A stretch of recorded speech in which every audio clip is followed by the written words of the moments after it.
It's 2026 and there are two professional soccer clubs in the Hoosier State.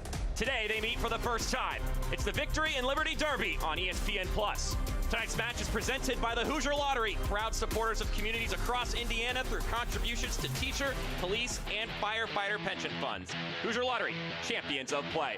Welcome one and all to the broadcast. My name is Mark Schoenster. I'm joined by Ross Davenport. Here's a look at Group 4. Look, here's the situation. Both of these teams lost their first game, so the fact of the matter is, each of them need 3 points in this one. A draw, 2 points in penalty kicks, it's probably not going to cut it for advancing through this group, so they're both going to go at it today for the 90 minutes.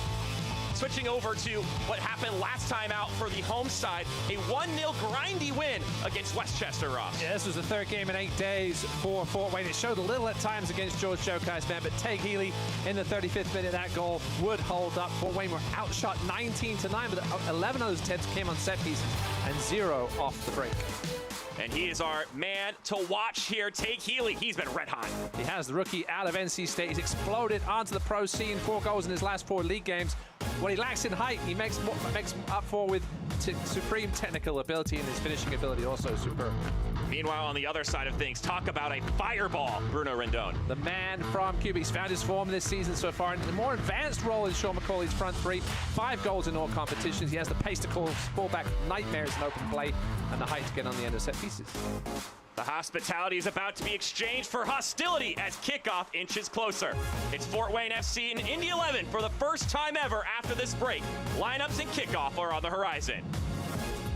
Partnership between O&E, Orthopedics Northeast, and Parkview Sports Medicine is unique because our team is taking care of the athlete in their own environment on the field. O&E is the other end of our treatment when someone actually does have an injury that requires a specialist care. We have athletic trainers, we have the physical therapists, and everyone's important. Everyone has a role to play because our goal is the same. We're just trying to get these athletes back to doing what they love to do. At Ruoff Mortgage, we understand that you don't just need a mortgage. You need someone who knows your kid's name, your dream for a backyard, and that this is more than a house. At Ruoff, we've got your person, the one you'll lean on from your pre-approval to the closing table. Your loan officer will be there with you every step of the way. The right home begins with the right person by your side.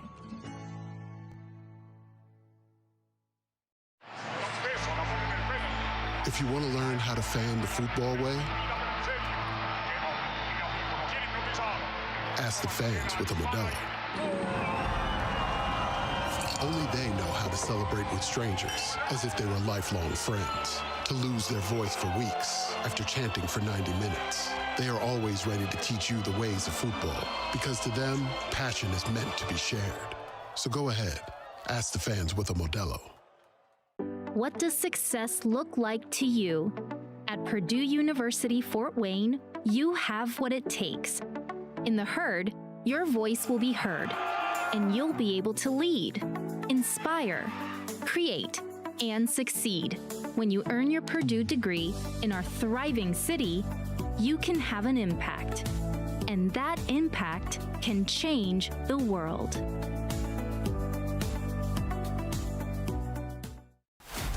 Prinx Tires is proud to be the presenting sponsor of the Prinx Tires USL Cup. Built for practical performance and the long haul, Prinx delivers reliability for everyday drivers like you. Visit PrinxTireUSA.com to learn more. Tonight's starting lineups are presented by Modelo, brewed for those with a fighting spirit. Whether you're celebrating the beautiful game or gathering with friends, Modelo is proud to support Fort Wayne FC soccer. Modelo, the mark of a fighter. Please enjoy responsibly. 5 changes for Mike Avery with another 3-game and 8-day stretch coming up. No JP Jordan, he's not even in the 18. Burnt Shipman to the bench, as well as Reed Spurgeon. 6'8", Juan Solis comes back in to give some good aerial presence against an Indy team that can't score in the air.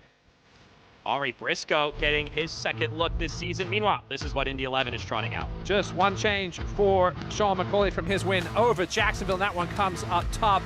Edward Chizza in at the center forward spot for Noble. He'll look for that front three to provide all sorts of chaos. Loic Massanvi, Bruno Rendon, but both devastating wingers who can hurt you with their speed and their athleticism in general. I'll be very curious to see what they could do out here on the wide pitch of Ruoff Mortgage Stadium. So, should be a fun game. First ever time these two teams are meeting up. Of course, it's the first year as a professional club for Fort Wayne FC. And they are meeting in the second round of the Prinx Tires USL Cup. Both of these sides lost their first game. So, at this point, with just 4 games in your group stage, you've got to come away with 3 points here if you're either of these sides, if you want to stay competitive in the race. Yeah, after last year, we saw 10 points, probably the magic number that you need to reach, which in 4 games is not very easy at all, especially when you lose your first one. Here's a look at tonight's injury report presented by PSM ONE, keeping Fort Wayne FC healthy and match ready all season long. Yeah, Ryan Betcher and James Musa, I think everybody will have expected them to be a part of the starting 11 this first season for Fort Wayne. Both injured, but both on their way back, should be back in the next couple of weeks or so. Micah Thomas, Mohamed Omar, and Charlie Sharp unavailable for Sean McCauley as we get closer and closer to kickoff. Let's take a look at our keys to the game presented by Hoosier Lottery. Let's talk about Indy first, right? A very direct team. They don't like to have the ball opposite from Fort Wayne. He's basketball related. I like that way to keep this mark. Indy wants to get forward aggressively. Sean McCauley doesn't think they've done it quite enough. They've given up late goals as well. Not as many goals as they had last season. As for Fort Wayne, they've got to be careful not to get too far up the field because they will be beaten on the transition by this front three of Indy 11 as fast as anybody in the league. Yeah, usually, of course, this state is known for its basketball, so we try to keep the keys sort of hoop-centric here in spirit of the occasion, but there will be no bouncing, or at least not a ton of bouncing. There might be some given a turf pitch, but nowhere near as much as you would be doing on the hardwood, that's for sure. But these are two teams that are still ready to try and score in bunches. Indy 11 aside that have a ton of pace, and Fort Wayne a little bit more of a possession-oriented side. We're going to step aside real quick, experience some technical difficulties.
Back here at Ruoff Mortgage Stadium, we've got some eyes once again as Indy 11 and Fort Wayne FC prepare for battle on ESPN+. Mark Schoenster, Ross Davenport with you here on the broadcast. And we are off and running in the first ever edition of the Victory and Liberty Derby. Both teams needing 3 points here, of course, to really stay afloat in this Prinx Tires USL Cup, but also you want to hang up 3 points against your new in-state rival.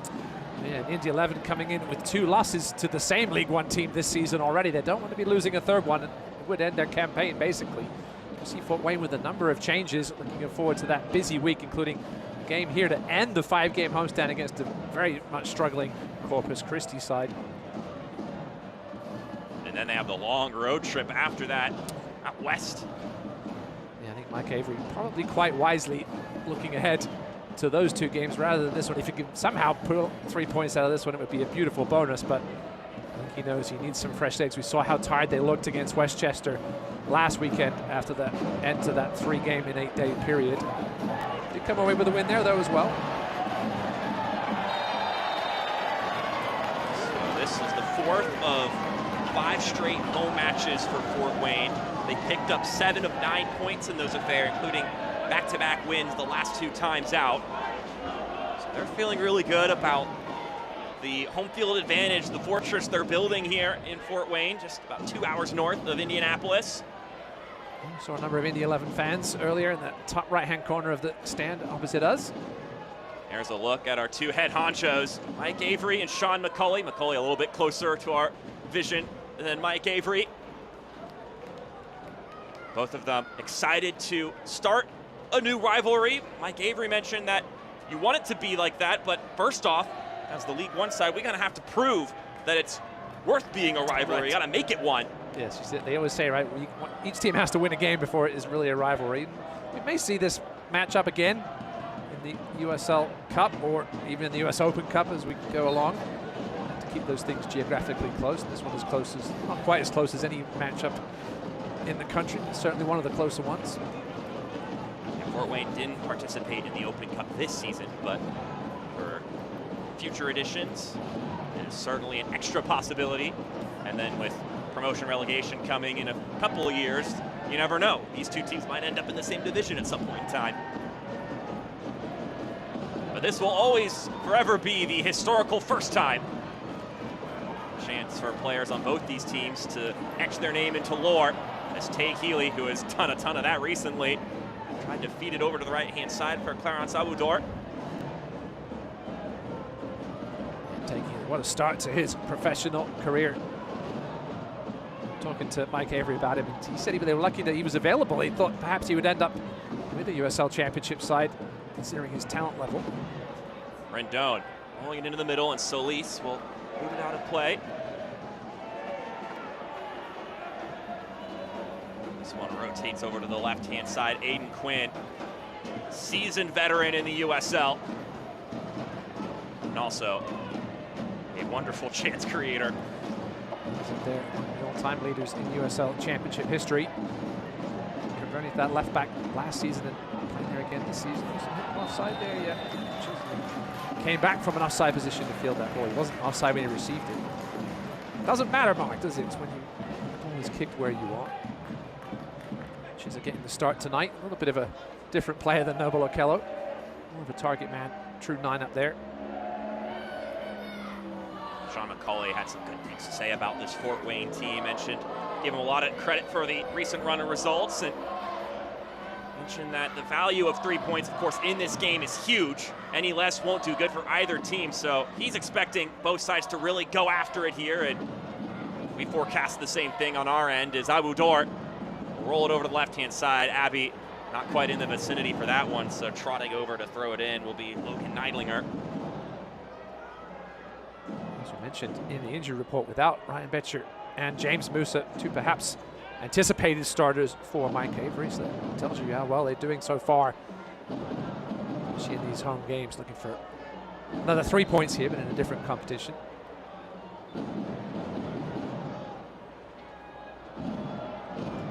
Ball tossed in, whistle sounded by our head official, Mohammed Hassan. He'll be the one in the center of the pitch here this evening. Solis giving up the foul there. Great to have the big man back in that center back pairing, 6'8". Fort Wayne, not particularly height. What's the word I'm going to use here? I'm going to be kind. They're not the tallest team in the world without Juan Solis. He provides that bit of extra defensive presence in the box for free kicks like this. Especially with the likes of Rendon and Chizza, who are both very capable in the air. Of course, they go low. As it goes sometimes. Ball swung in the middle, nearly connected with Chizza. Instead, it's nodded away by Diash. And they'll go after it again. Been a bit of a flip-flop in that center back position so far this season for Mike Avery. It's been Thiago Diash, who's a fixture, and then it's either Solis or Reed Sproat there alongside him. This one nodded down Quinn. Tap it back. Back over to Aiden Quinn. This is going to be interesting to see how here when Indy is allowed to have the ball, what they do with it. They have the skill in the middle of the park to change their tactics. Veteran, I mean, how many guys with more than 100 USL Championship appearances there in the middle as well as at the back? Referee Mohammed Hassan having a word with Juan Solis.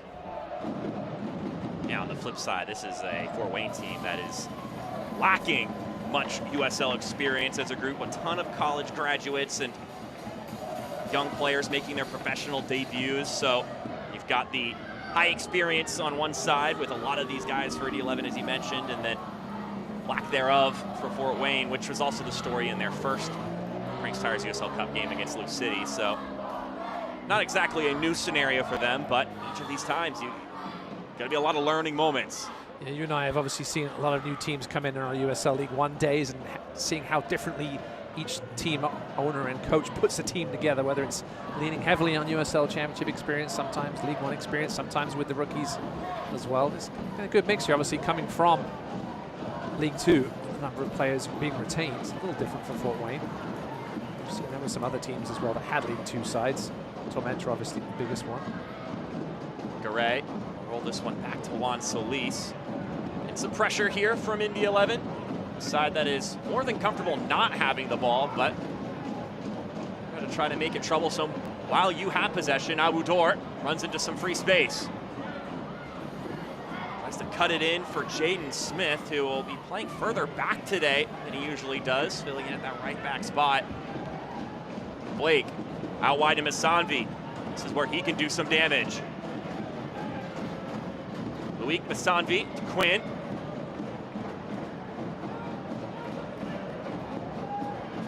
It's Masanvi once again. Cutting cross just over the head of his target. Josh O'Brien sneaking forward. There's that direct play from Indy. You mentioned Jaden Smith, and he got caught a little too far up the pitch. Good work by Tiago Dias to get over and slow things down a little bit.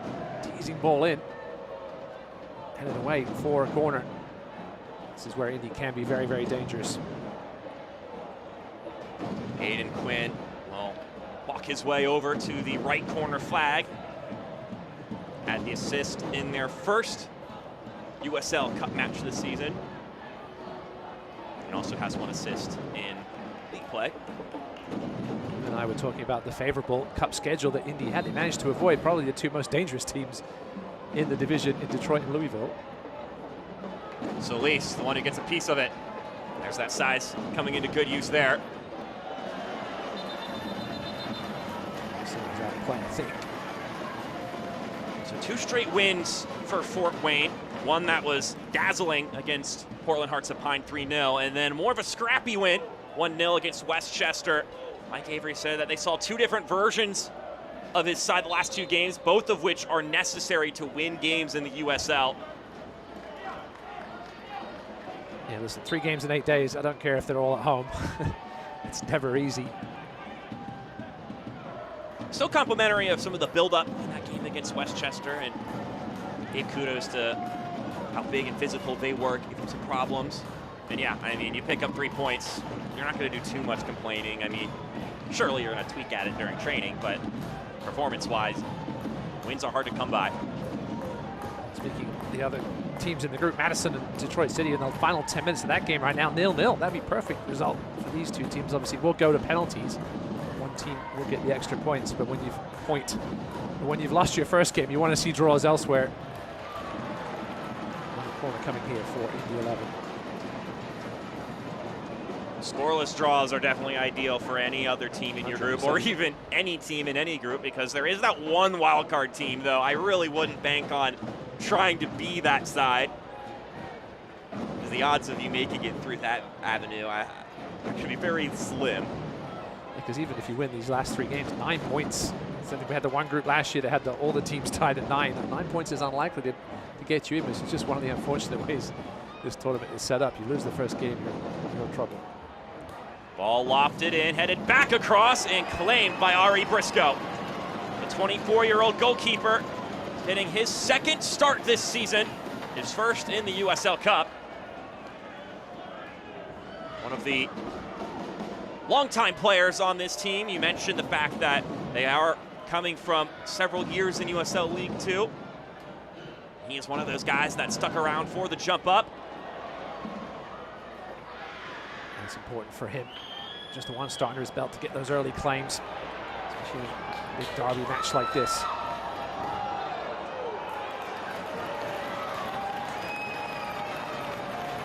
Free kick awarded here. Turn to CBS Sports Network on May 23rd for a USL Championship Northeastern Showdown. Rhode Island FC hosts newcomer Brooklyn FC at 7:30 p.m. Eastern. Catch all the action on the CBS Sports Network Saturday, May 23rd. And Rhode Island finding themselves on the end of a cup set today, losing to Portland Huntsapine. Portland have had a bit of an up and down start to the season. Big scalp for them. Right, as always, involved. Free kick opportunity for Fort Wayne.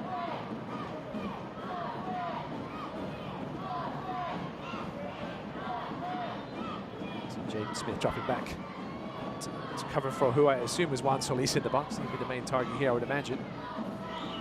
Armas with the service. Nodded away with ease, and this is where Indy can be dangerous. The good thing for Fort Wayne is that Bruno Rendon in his 6'2" frame was playing defense on that set piece, so he couldn't get going, streaking down that right side like we're used to seeing him doing.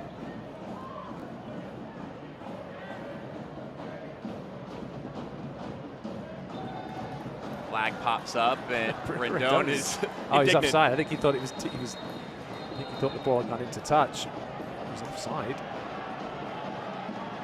Rendon having more conversations. I think Gamblin is explaining to him that it wasn't. Okay. I think he thought it was out and into touch. Rendon saying, "Okay, it was offside." My bad. Hey, look at that. Hey, you know what? It's not often you get a player who gets accused, or not even accused, but it gets called for something, and then after talking about it, we'll go, oh, all right, yeah, you know what? Fair enough. Took that one on the chin. I love seeing those clips of players across sports where, especially when it comes to committing a foul, and then they see the replay and they go, oh, never mind, yep, that was bad.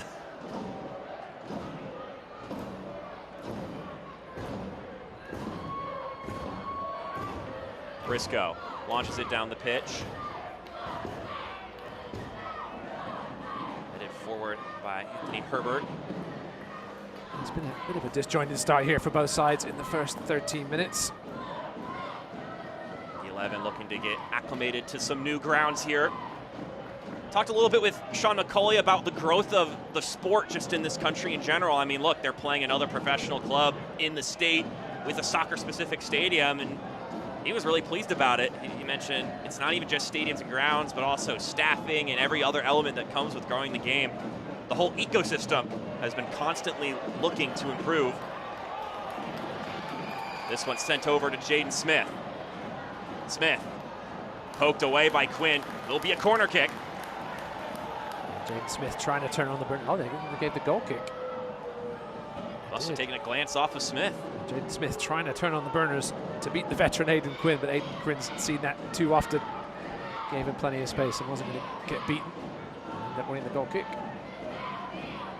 Last point about the growth of the game that Sean McCauley wanted to make is the fact that Fort Wayne as a club exists just shows that there is talent in this state for the sport.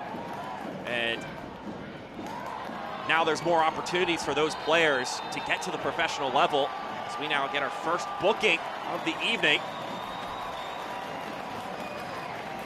Ahmed Hassan digging into his pocket. 15 minutes into the match. That was clumsy there from Jack Blake. You can see the challenge. Clarence Aoudo was always going to make the most of it as well. I'm not sure if there was as much contact as the dive deserved, but Jack Blake wasn't complaining about the decision. Yellow cards tonight are presented by Arnold Terrell Riddenauer Attorneys at Law, protecting your rights on and off the pitch.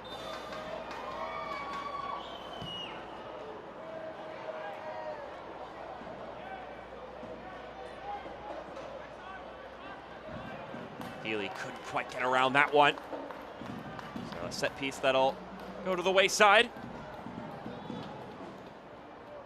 There's the confirmation. Jack Blake, the first one to go into the books here.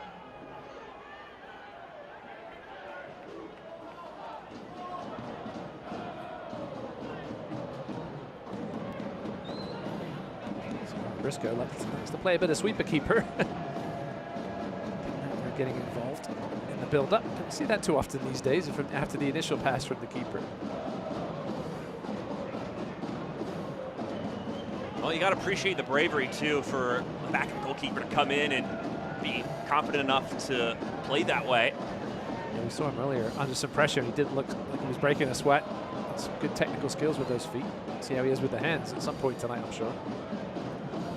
Blake rolls this one to Lindley, and now he'll gash forward. Cam Lindley with a head full of steam, lays it off to his right. Was looking for Rendon. Off the mark as far as his pass was concerned. He's had a great start to the season.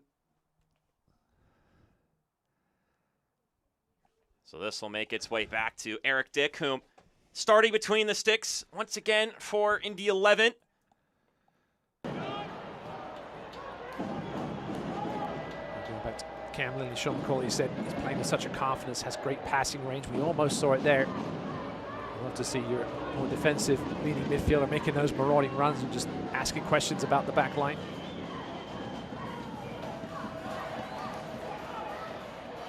They'll be asked to handle some pressure here on the other side. Lindley against Armas.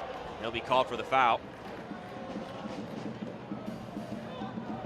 Too much contact there, but it's clear that Mike Avery's told his men to not let these middle three of Blake, O'Brien and Lindley get too comfortable on the ball. Lots of pressure so far here in these first 17.5 minutes. Speaking of comfort, Mike Avery mentioned that this is an Indy 11 team that's more than fine controlling the game without the ball, though they've had quite a bit of possession in this game. Sanvi, ball across! Punch straight up in the air, still on the ground, and eventually the whistle will sound, as we've also got players wiping out against the boards on the backside. Juan Solis crushing through the board and onto the pavement. Yeah, both committed to this ball at the front post. Oof. There's some concrete back there, but it looks like at least the momentum had slowed down a little bit, both holding their heads. See, Solis kind of took him down with him through the... Looks like a soft advertising hoarding, thankfully. Yeah, at least it's not one of those electronic ones. So everybody back on their feet. Good to see.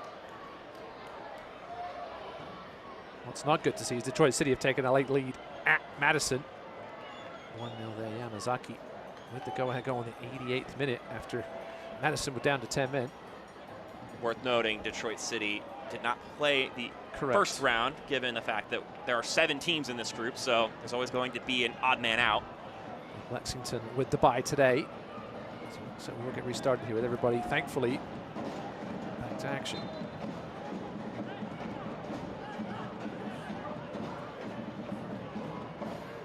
Briscoe. Oh my. That was almost an absolute disaster, because if he hadn't seen him, Juan Solis is not a small man. He could easily have hit him in the back, and that one got in the back. I guess he has to wait till the ball is in play and the referee beckons him on. It's not Briscoe's fault. He didn't know what was going on behind him. I thought for a second maybe he was going to go up and kick the ball too, as if it was some sort of trick. But I mean, not that that would have made much sense coming off of a free kick in your own box, but it certainly would have caused some drama if it had gone in and Briscoe hadn't been beckoned onto the pitch, because it would have been disallowed. Obviously, the chances of that were rather slim, but we've seen crazier things happen, Mark, in 18-yard boxes. So a free kick has been awarded here for Indy 11, 20 minutes into the match. This one from a good distance out. Watch the USL Championship in Spanish on 2DN, the nation's leading Spanish language sports network.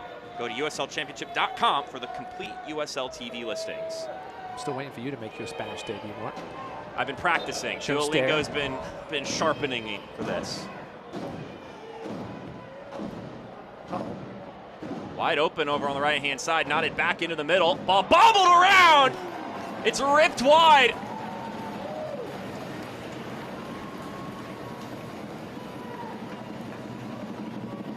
A big opportunity there for Indy 11. Here's a look on the instant replay presented by Bowen Health, caring for the mental wellness of our community every day.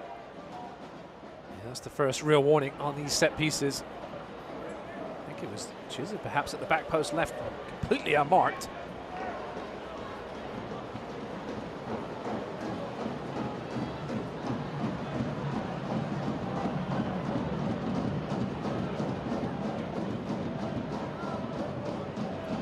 Chisholm will lay it back for Herbert, who plays it up the field, flipped along, and some emergency defending there before anything harmful could happen. touch by Bruno Rendon. We couldn't quite tell from our angle exactly where the ball was going.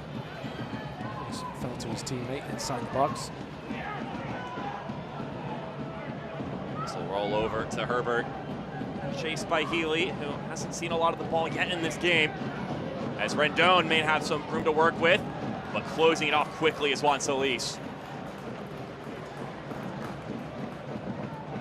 It's going to be a fun battle to watch all night between those two. Smith misses the header. Misanvi settles, now fires, and Briscoe claims it. It's spun in his hands for just a moment, but Ari Briscoe is steady-handed. Yeah, Briscoe had a good view of it. It was always going to take something special from Misanvi to beat him from there.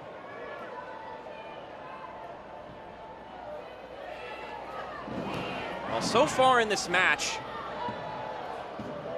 this game has looked more like the one exception for Indy 11 this season, which is their last game against Sporting Jacks, because most of the year they've been sitting around 35% possession, as this shot's taken on goal and punched away with two hands. Jack Blake letting it rip this time. Briscoe is busy.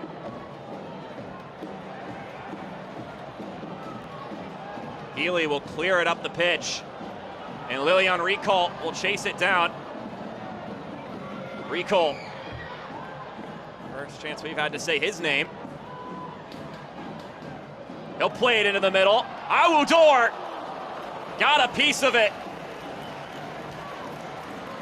Former college teammates trying to combine there. Lilian Recall and Clarence Awudor. The first real knock on the door of this game, for Fort Wayne that is. I don't see too often two college teammates playing together, but they looked like they were on the same page there, which you would expect having played so much together. Recall 3 goals already this season. Turn on the gas there. Anthony Herbert to that ball. Just as Indy 11 trying to get back into this, sorry, looking as though they were getting back into the ascendancy in this half, and here they come again. O'Brien cuts it in the middle for Blake. Blake back out wide. Appeals for offside, won't be acquiesced. Quinn. Trying to get back to Lindley. Curling effort, won't reach anybody. Like I was saying earlier though, Indy 11, most games this season have played with about 35% possession, which is, first off, really low.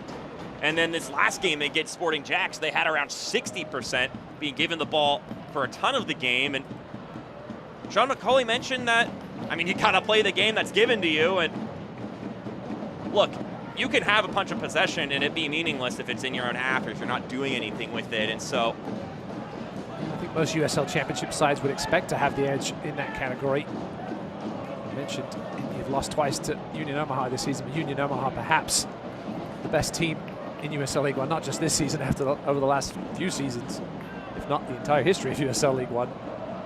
But this is a whole different proposition here with a brand new team in Fort Wayne. Abbey blocked away, 2 defenders in front of him, and they're going to give him the foul. Ian Abbey, that is. Interesting. There's a little out of control, perhaps. That's what Mohamed Hassan is saying. Last possession, they just clattered into them. And they've really struggled on the road as well. We talked to Sean McCauley about that this week. 1 win in the last 14 away from home in league play. So we're close to a playoff spot last year, lost 6 of the last 9. And Sean McCauley said it was the early home form that was the issue for them not making the playoffs. But obviously it all evens out in the end, right? It's the late away form that was the real trouble. When they had a chance to clinch a spot, they just couldn't. So the short trip here, he says, convenient that they're in the middle of the country. Some of their trips aren't as long as other teams have. He said he actually joked. He said he'd prefer to be a bit further away from everybody else because then they could take planes everywhere. Instead, they're having to take the bus a lot of the time. I said his owners might agree with that choice. Oops. Quinn will swerve inside. Aiden Quinn. It juggles through. Quinn still going and scores! An event that's oh so frequent across the history of the USL. Aiden Quinn getting on the score sheet. And who's 2 appearances away from 300 USL Championship regular season appearances. Won't score many goals like that. Just kept at it, kept going straight forward. Bit of help there from Chisler on the screen of Solis. Briscoe made the good attempt initially. Hayden Quinn, the experience to just keep going at it, pokes it home high into the back of the net. I mentioned more of a midfielder throughout his career, but now adjusting to life at left back and doing very well there. Still getting involved offensively one way or another. Over 120 goal contributions in the USL Championship. There aren't many who can compare their resumes to his when it comes to goals and assists. And he now has a goal and an assist in the competition, this USL Cup competition that is, here in 2026. And will forever be the first goal scorer in the Victory and Liberty Derby. Probably a deserved lead, I think, for Indy 11. They've been the better team here over the last 10 minutes.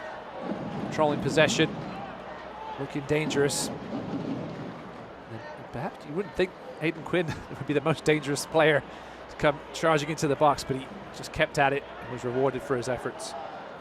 It is a final in Madison, 1-0 Detroit City with the win there.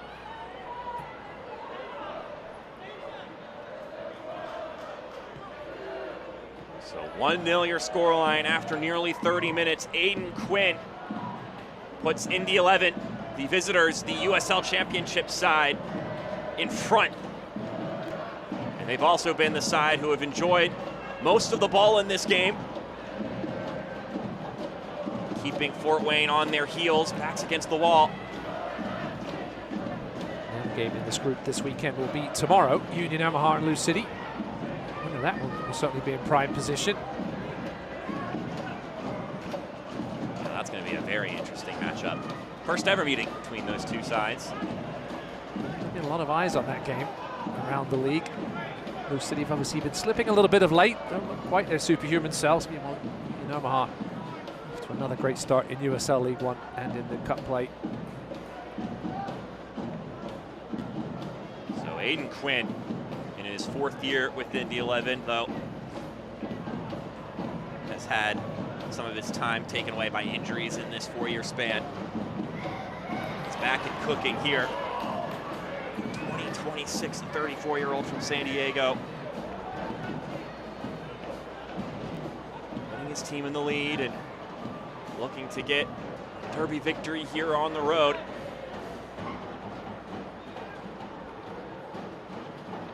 Fort Wayne just looked a little lacking in ideas so far in this game. Frustrated in the middle of the park. Most of the chances have come out wide.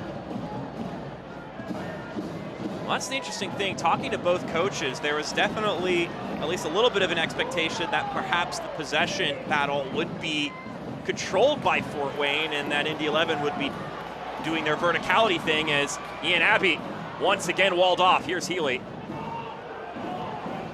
Rips it over to the right-hand side for Smith. He did not get there in time. Loic Masanvi doing well to track back. I was going to mention, in the 4-3-3 setup that Indy 11 has, those wide players in Masanvi and Rendon have to get back and help out on defense, just like Masanvi did there. Smith with the ball sent inside, parried out. Armas working his way forward, whips in the cross. Rico was awaiting it, but Herbert able to nod it up in the air.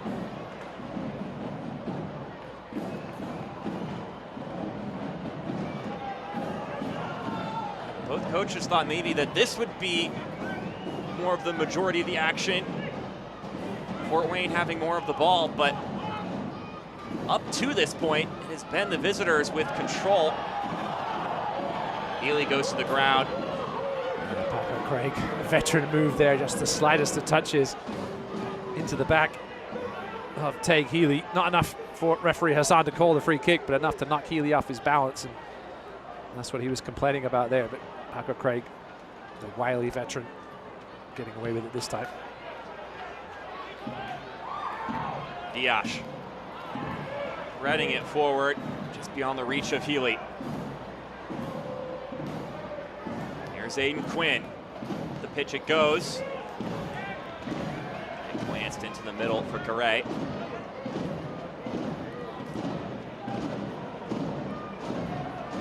Jeremy Gray, over 100 USL Championship appearances. He's only 23. Great pickup for Fort Wayne. He's the kind of guys you need. Still with plenty to prove with all that experience under his belt.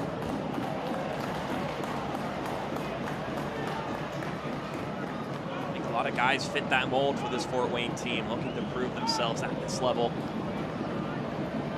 And perhaps Garay carry a little bit of a chip on his shoulder, given the fact that, you know, you mentioned he has that pedigree. Is fighting for starting minutes this season for Fort Wayne. Abudor sprays it over to the left-hand side. Rempel cutting inside. Searching pass. Won't reach a black jersey.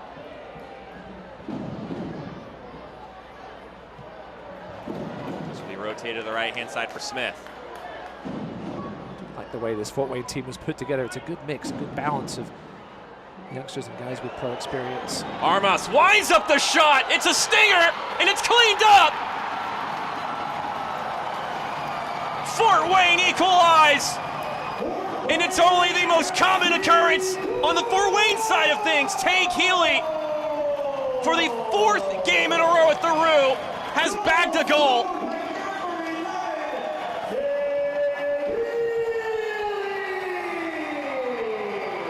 Eric Dick not happy. I'm not sure whether he's not happy with the save that he made or the fact that there wasn't any defenders there to help him. Who was there is Tank Healy once again.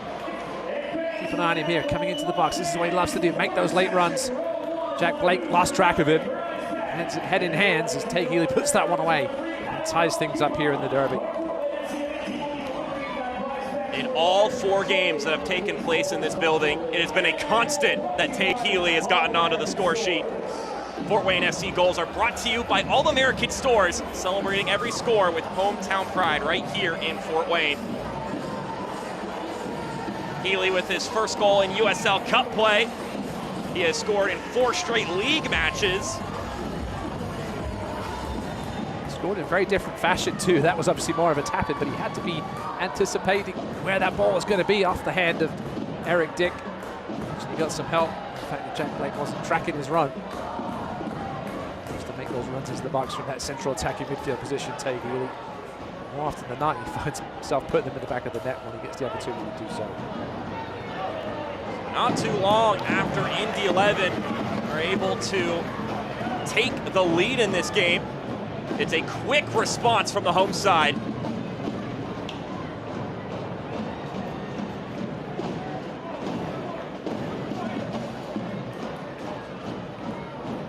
Both teams have now officially welcomed themselves to this derby matchup. There's the shot from Armas. Started it all.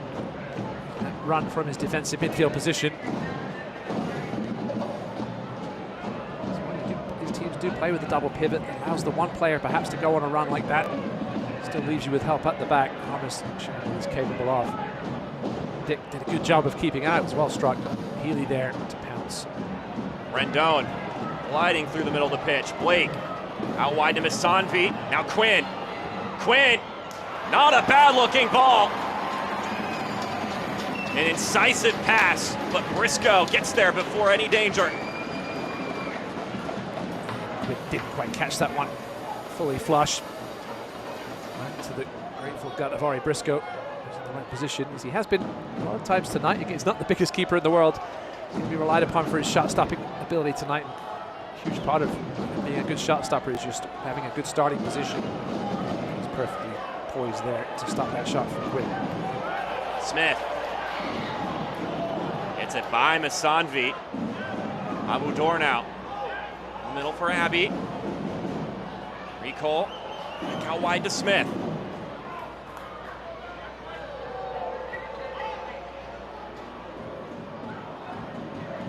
Javier Armas, the one who let that shot rip, and it bounced off the hands of Eric Dick. Which brings us back on level terms in this game.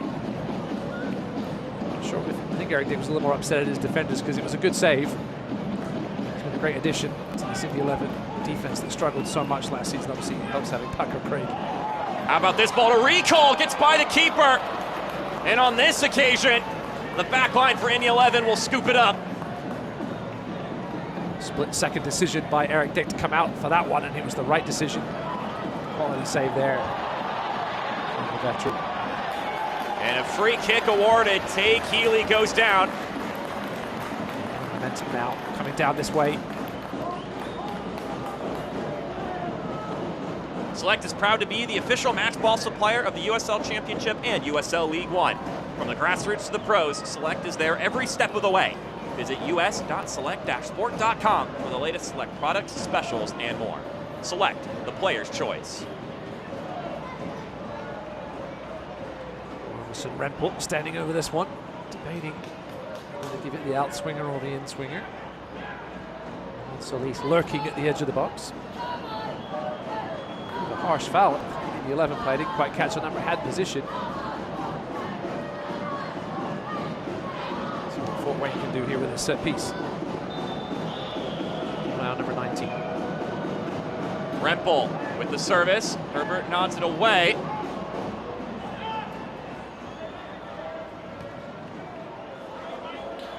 Healy from the right-hand side. Sends it in centrally. Dealt with by the visitors, and now here comes Masanvi. He'll get on his bike. Loic Masanvi with Diash in front of him. Plays it centrally. Rendon. Heavy touch. Himself a corner though. Ball was played with such pace, it had to be because the Fort Wayne defenders were scrambling back. Rendon's first touch let him down a little bit. Resulted in no shot on goal, but does get the corner out of it. Trotting over is Cam Lindley.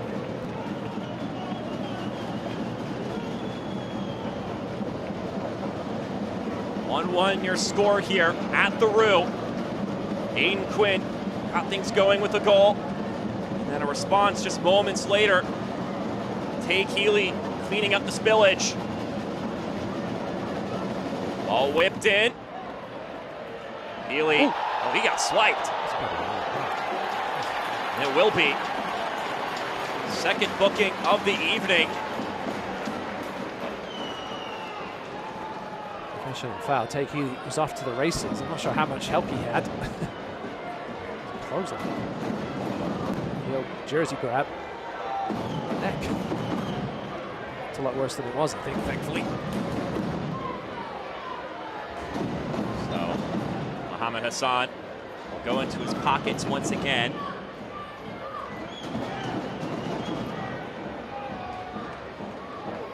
We get a look at this foul. It's Logan Neidlinger. Yeah, Neidlinger knew what he'd done too. Yellow card Snyder presented by Arnold Terrell Riddenauer Attorneys at Law, protecting your rights on and off the pitch. Second yellow card of the evening for Indy 11.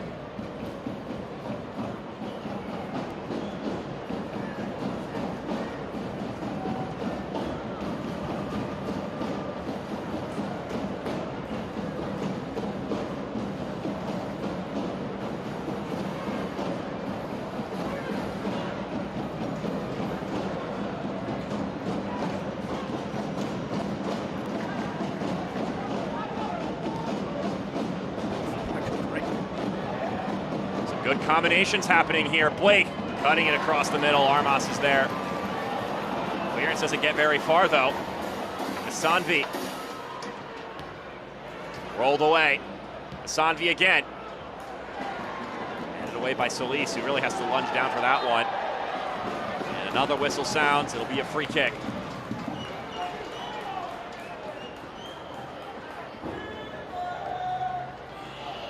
Enter the Prinx Tires USL Cup Game Day Kit Sweepstakes for your chance to win a prize pack worth up to $2,000. Scan the QR code on screen and enter today. Am I eligible? Mine, that tent looks pretty sweet. I need a new tailgating tent. Don't think I'm eligible. Probably not. I'm also wondering if you win the tire, how do you get that? Do you go and pick it up at a store, or is it? You just roll it down the hill to you. You gotta live somewhere. Yeah, there you go. Not going to be very helpful for Indiana natives as this one is cleared away by Diash.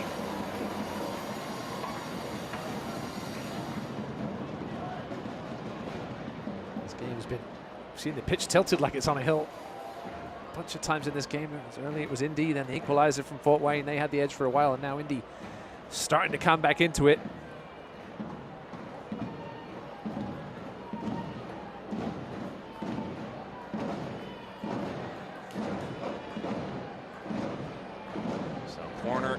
from the right flag. Once again, B. Quinn. This one dips down, caught by Briscoe.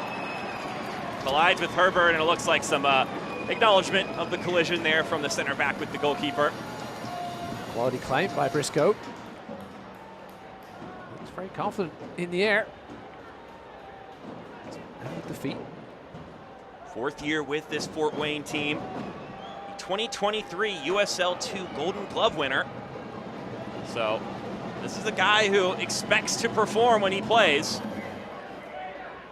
Yeah, we're both a little surprised to see Bernd Shipman on the bench tonight with how he's played of late. 3 clean sheets in the last 4.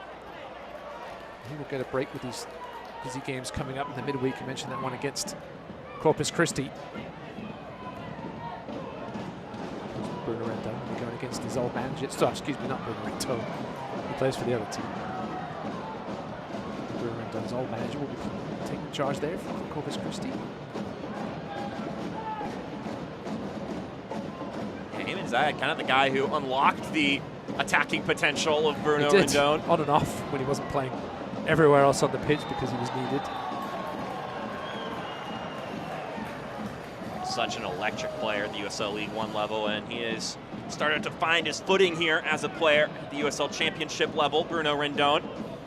And you mentioned he played in a bunch of different positions when he was in USL League One, and I think the confidence is starting to grow for him now that he has clarity of what his role is on this Indy 11 team. Doesn't have to be 4 different types of players. He can just be that attacking guy on the right wing side. He's one of those guys when you watch him in League One, you say, why isn't this guy playing further forward? So you could just see the natural physical ability, speed, and strength.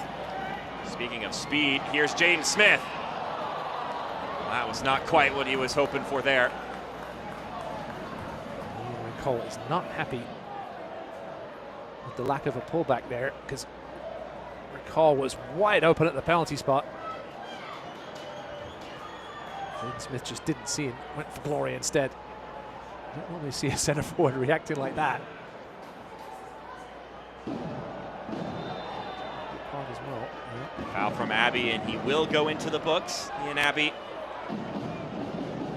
gets the yellow card there. Been racking up the yellow cards this season.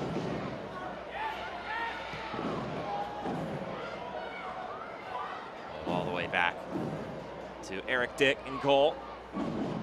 2 yellow cards, the 3rd most in USL League One. Abbey has the ball here. Plays it over to the left-hand side. Yellow cards tonight are presented by Arnold Terrell, Riddenauer attorneys at law, protecting your rights on and off the pitch.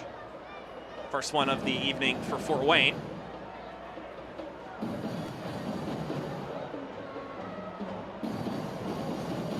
Here the drumming of the Three Rivers Regiment in the background over at the hive end of the stadium. You can see the way the stands are filling in.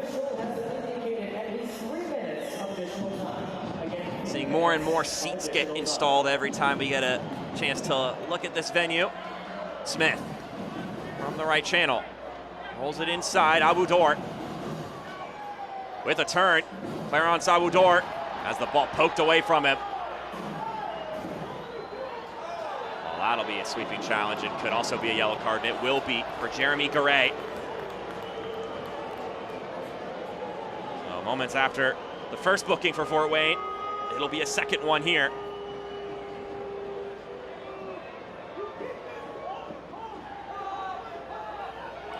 Good challenge by Loic Masanvi. He's telling Awador to get up. He got fouled himself. Yellow cards tonight are presented by Arnold Terrell, Riddenauer attorneys at law, protecting your rights on and off the pitch. Again, it's Jeremy Garay with the booking. I don't think any of these yellow card recipients have had a case against those yellow cards getting revoked yet by the law firm. We'll lose all of those cases, Mark. Good professional fouls, most of them. Most coaches don't mind you taking the yellow cards when they're deserved. Those incidences where you're stopping a promising attack. That one for Abbey was perhaps a little cheap on the far side. Yeah, Plenty for both coaches to think about here at the break. Down first half. So plenty of action in the final third. Stats are very close. We'll get to those at the break as well. Quinn with the service. May have taken a deflection as it reached the hands of Ari Briscoe. He's able to claim it.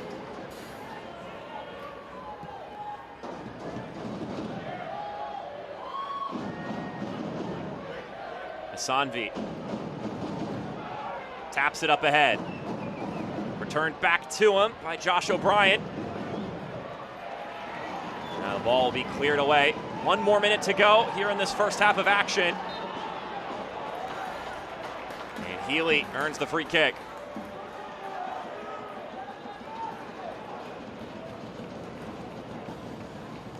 Interesting stat that shows the directness of the delivery. We had 5 more final third entries than Fort Wayne. They've had 148 passes in the opposition's half to 89. Wow. Knocking it about a bit, but getting into that final third as much as we perhaps expected. Them almost 50% possession, and actually more than 50% now. Briscoe with a lofty pass down the pitch. Smith tried to feed it up ahead. Asanvi once again is there in the way. Maybe one more moment here, or not. Here's your halftime whistle. Both sides with a goal. Aiden Quinn and Tay Healy both getting on the score sheet in the first half of this Victory in Liberty derby in its history. Yeah, plenty to attack here in this second half. Neither team is going to benefit from a result like this, finishing in 1-1, so hopefully they'll both go at it here in the second 45. A couple of yellow cards, a couple of goals, and perhaps a couple adjustments coming out of the break. We'll see what happens. Halftime tonight is brought to you by Modelo, a beer brewed with character, tradition, and a fighting spirit. As the teams head to the locker room, take a moment to grab a cold Modelo and get ready for an exciting second half of Fort Wayne FC soccer. Modelo, the mark of a fighter. Please enjoy responsibly. We'll be back in just a few with some halftime content here.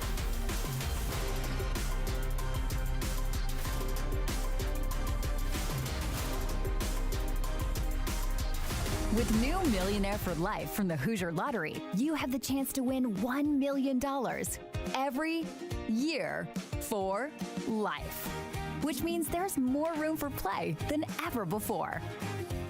This year, next year, and every year after that. There are millions of reasons to play new Millionaire for Life from the Hoosier Lottery, champions of play. At Trine University, we are thunderous. But how do we get that way? One rumble at a time. Every challenge faced, every insight earned, every setback surmounted puts you on the path to exceed all expectations, yours included. It's why Trine graduates have an over 99% employment rate and make noise in whatever field we choose. What kind of noise, you ask? Here's a hint. Hear more at trine.edu. Partnership between O&E, Orthopedics Northeast, and Parkview Sports Medicine is unique because our team is taking care of the athlete in their own environment on the field. O&E is the other end of our treatment when someone actually does have an injury that requires a specialist care. We have athletic trainers, we have the physical therapists, and everyone's important. Everyone has a role to play because our goal is the same. We're just trying to get these athletes back to doing what they love to do.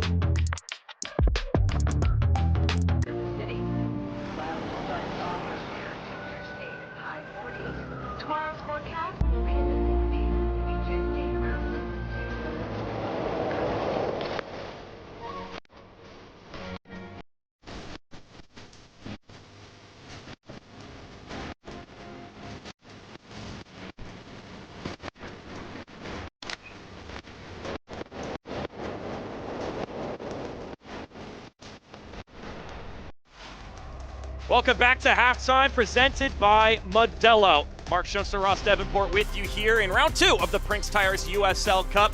Both sides with a goal in this one. Aiden Quinn and, of course, Tay Healy getting on the board here.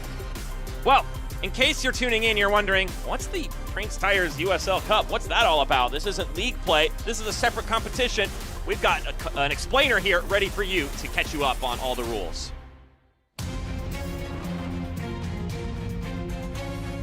When Hartford Athletics' Adrian Deespace scored in the 83rd minute against Rhode Island FC, it began a furious finish to the 2025 USL Cup group stage finales. Deespace's goal kept Hartford alive in the race to advance in the competition as a wild card. Less than 10 minutes later in Detroit, Matt Sheldon capped Detroit City's 3-0 win over Westchester SC, taking that wild card away from Hartford. Minutes later in Kentucky, Louisville City's Jake Morris scored twice in added time to defeat Lexington SC 2-1. Louisville was now the owner of the wild card, but not for long.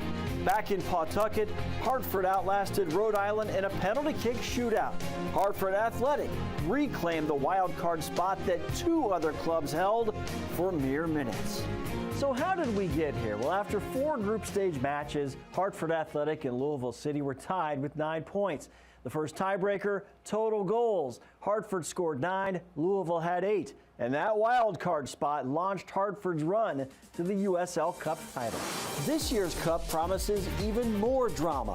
42 clubs in the USL Championship and League One will form 7 groups filled out by region. Each club will play 4 group matches, and when the dust settles, the 7 group winners will advance along with 1 wildcard team, not 2 wildcards like last year.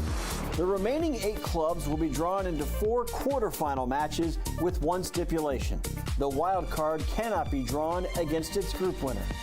The 4 quarterfinal winners will then be drawn for the semifinal round, with the 2 finalists drawn to determine the host for the Prinx Tires USL Cup final.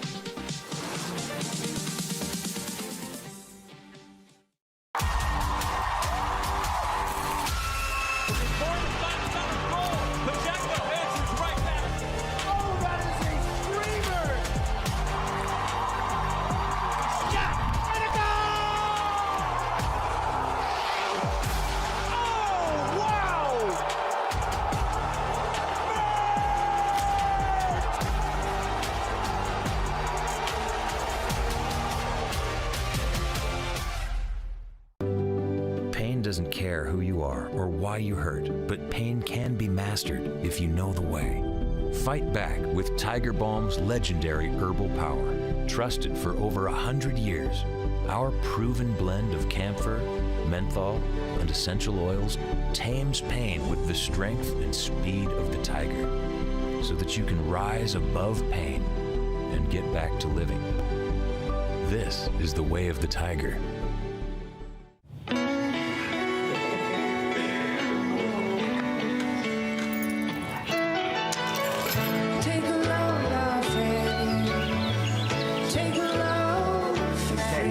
Today, we accomplished nothing. I mean it, not a thing. And it was kinda everything. Stay 3 nights this summer at Best Western and get $50 off a future stay.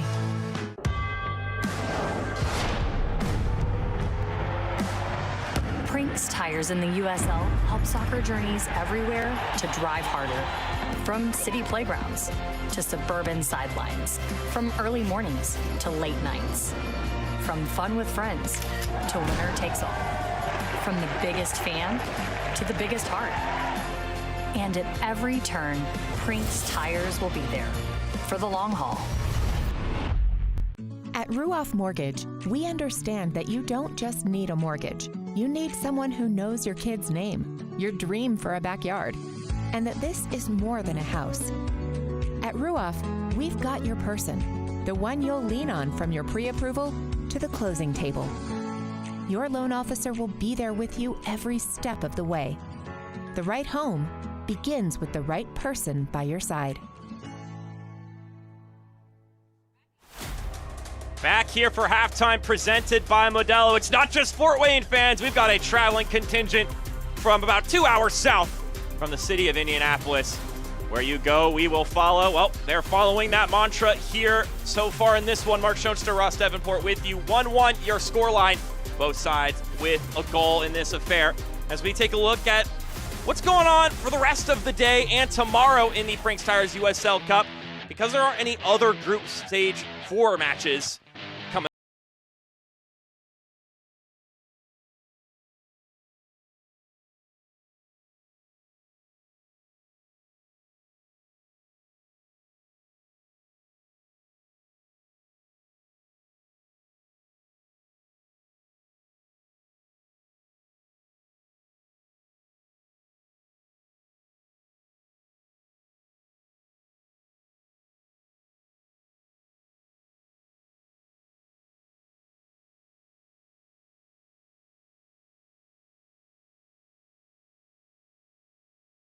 aspect, but the action does not conclude today. We also have some games tomorrow, and although, of course, the matchup that's worth looking at if you're one of these two teams is the other Group 4 game, but I also think that's just generally the matchup that you want to be looking at, Union Omaha versus Lou City. Yeah, as you mentioned earlier, both teams winning their first game. Lou City on a bit of a cold run.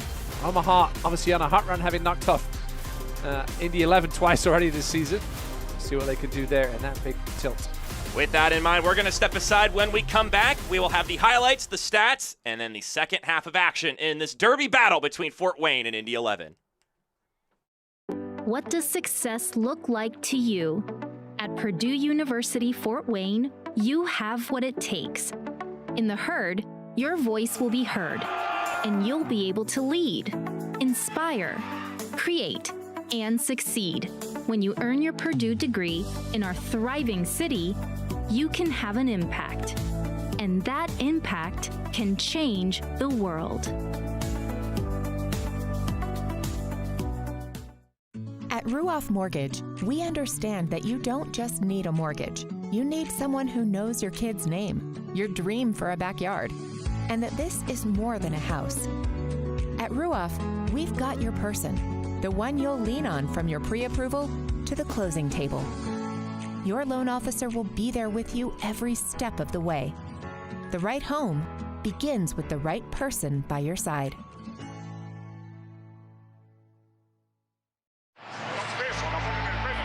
If you want to learn how to fan the football way,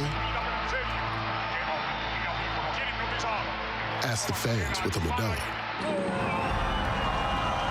Only they know how to celebrate with strangers, as if they were lifelong friends. To lose their voice for weeks after chanting for 90 minutes. They are always ready to teach you the ways of football, because to them, passion is meant to be shared. So go ahead, ask the fans with a Modelo.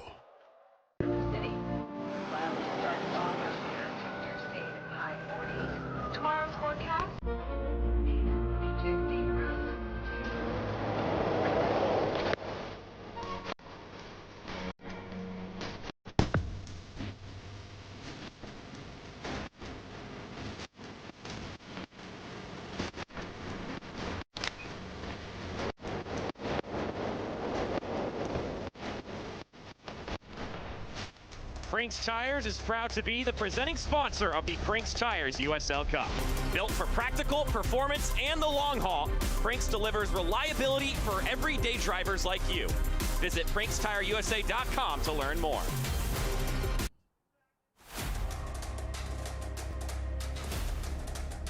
Enjoyed the first half. I'm Dan Lucas inside the USL studio with a look at some of the headlines for the week. Hartford Athletics' Adrian Diespay had quite the match in Week 10 against Detroit City. He recovered from an own goal to score the game-winning goal in a 2-1 win over Detroit. Diespay helped head coach Brendan Burke achieve his 100th win in the USL Championship. Chattanooga Red Wolves got back into the win column last weekend and added some history in the process. Matt Bentley scored 3 goals and assisted on another goal in a 4-1 win over Sarasota Paradise. Bentley is the 4th player in League One history to record a hat trick and an assist in a single match. In a span of 1 week since the opening of Ruoff Mortgage Stadium, Fort Wayne FC has won 2 matches and drawn another, and the play of Tague Healy has led the way. Healy has scored in all 3 of Fort Wayne's home matches and enters this week on a 4-game goal-scoring streak. He's already accomplished a lot at 22 years old, leading NC State to the NCAA College Cup final last year. In 2024, Healy was the MVP in the USL League Two final. Upcoming national TV broadcasts, all in the championship. Rhode Island and Brooklyn next Saturday. Sporting Jackson San Antonio on the 27th. Then it's Louisville City and Tampa Bay Rowdies on the 30th. All 3 matches on CBS Sports Network. Well, the second half is getting closer. Let's get you back out to your match.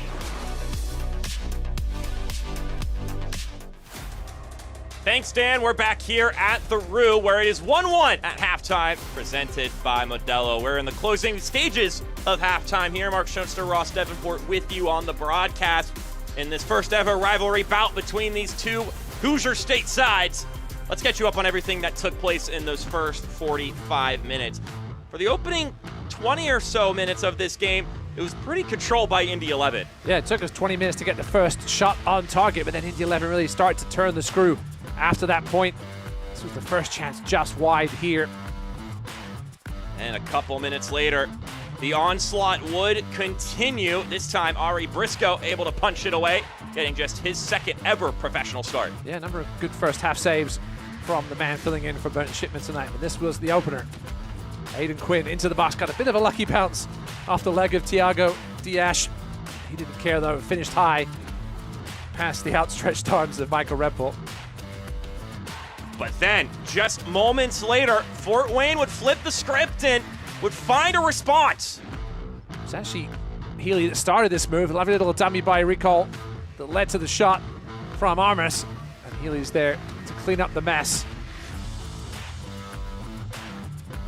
Couple of goals now that have benefited from a dummy from Lilian Recall this season for Fort Wayne, as we now take a look at your halftime stats presented by Hoosier Lottery. Yeah, possession a little closer than perhaps we thought it might be. It certainly didn't think Indy would have the edge. Maybe they've been a better team certainly in this first half. Touches in the opposition's box, 13 for Indy, only 4 for Fort Wayne. They'll have to remedy that if they want to find 3 points here to keep their cup run alive. And that's something to re-emphasize here. Both of these teams lost their first match in this competition, which means you really need to be perfect in these last 3 games. You need to get 3 points in all of them, and then maybe, just maybe, you have a chance of making it through with 9 points. So you would anticipate both of these teams will be going after it here in the second 45. Yeah, and obviously the tiebreaker, the first tiebreaker is a goal scored, so they're going to have to go at it. There's no reason not to in this second half if you want to get that wild card, perhaps, as the second team, where maybe the tiebreaker, as we saw last year, one of the groups with a bunch of teams on 9 points with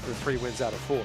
And it's worth noting, if you're in Group 4, you also have the hardest track to winning the group because there's 7 teams. So more teams that have the opportunity to pick up wins and get results, because look, here's the deal. You only play 4 games, which means you don't get to play everybody in your group. So there is a world where you could do really well and another team could do really well and there not be a ton of crossover with who you're playing up against, or you may not even play each other. As you mentioned earlier, Indy 11 avoiding perhaps the 2 toughest teams in this group, Detroit and Louisville, and then went out and lost the first game to the USL League One side.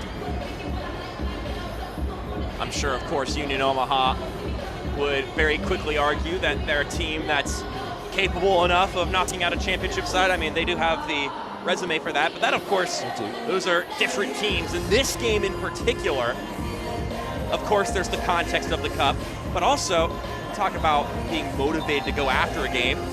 These 2 teams are certainly motivated, even context aside, because of the fact that this is the first ever meeting between these 2 teams and that you're looking to stake your claim on the state of Indiana. Yeah, it's a little bit of a shame that it's the first in three games in 8 days for Fort Wayne, because they could have perhaps thrown a little more at it if that wasn't the case. Obviously, you mentioned the game on Wednesday against one of the lowest teams in England, Corpus Christi, which they were expecting to win. So you mentioned 5 changes coming into this one as a result. We'll see when Mike Avery decides to go to the bench again here in the second half. And on the other side of things, Indy 11 have the whole week to get ready for Lexington at home next weekend. Arrested Lexington side, they're off this weekend. Team with the bye in this group.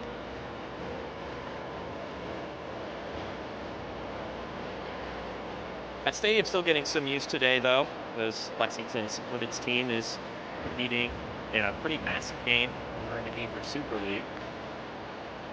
So we'll switch ends of the pitch here, as now Indy 11 will go left to right. Fort Wayne will go right to left.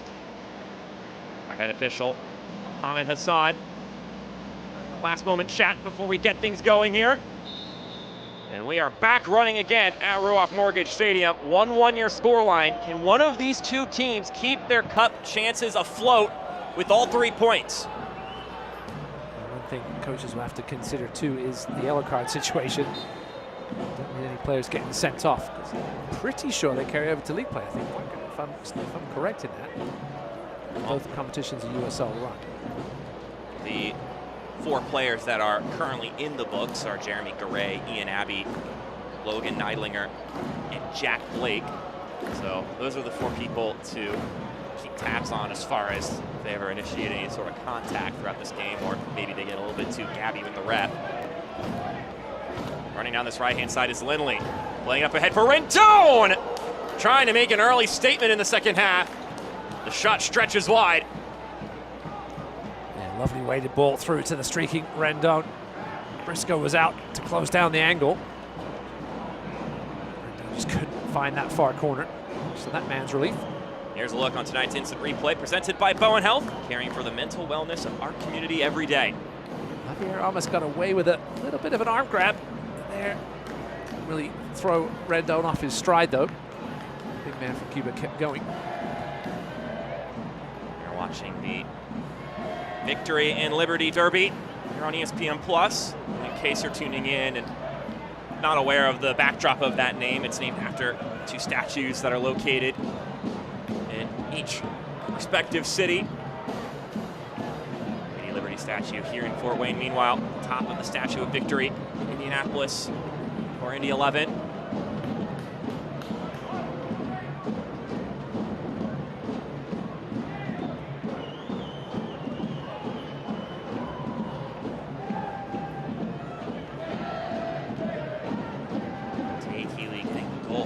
Response goal, I should say, for Fort Wayne. Really exciting player for this Fort Wayne side. You mentioned the first half, Mike Avery felt like they were lucky to have him as recall with the one-timer, sprays it wide. A touch there by Abbey to pop it up for his teammate. Here's recall. Talking about recall and Take Healy, these are two guys that have had to sort of learn the defensive end of things as they've made it to the professional ranks, learning how to be good pressing players, and now apparently they're dubbed the Press Brothers by Mike Avery and his team.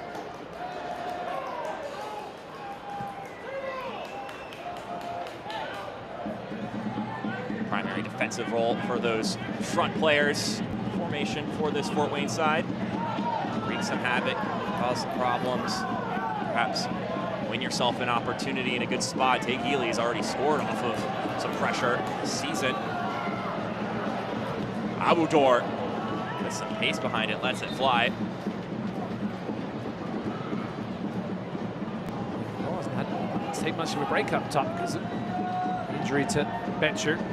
Trace Terry leaving the team. We spoke to Mike Avery about that this week. He said Trace was just a little burnt out from playing. He decided to step away from the game for a while. He said it was his choice. We supported his choice. So you saw him play a little bit on the attacking side of things for Fort Wayne earlier this season.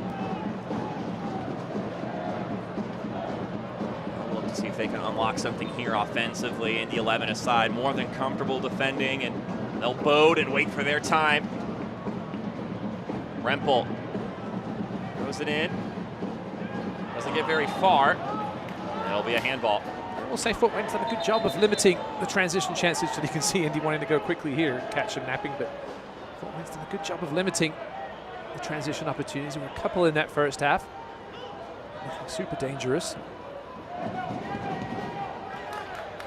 You're always gonna get levied some criticism if you're a team that doesn't have a ton of possession, just because so many people kind of equate possession to control of the game or to how well you're playing in a match. But Sean McCauley mentioned that the transition game itself is really spreading across the world. More and more teams are adopting it over in the European game. Well, especially the USL League One, it was always a transition league, but nobody really embraced it, I don't think, until Chattanooga last year. The lowest percentage of possession we've ever seen, and they were very, very successful with it. We've seen other teams, both leagues, I think, now a little bit trying to adopt that, so why not just embrace it? You've obviously got to have the players to do that. It certainly takes some steely nerves to not have the ball for a good chunk of the game and to stay comfortable doing that.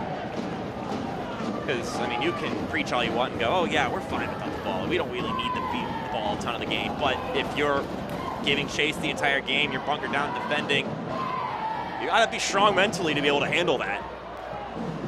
It's clear that Sean McCauley has set things up this year to try and take advantage of the veterans in the middle, spring in those front three transition opportunities when they can. It hasn't happened as much tonight as I think he would have liked. Jaden Smith with a foray forward. Pull it over to the right-hand side. Threading pass, searching for recall, but instead Eric Dick is there. Plenty of red bodies back there. So it's a bit of a hopeful cross in the end.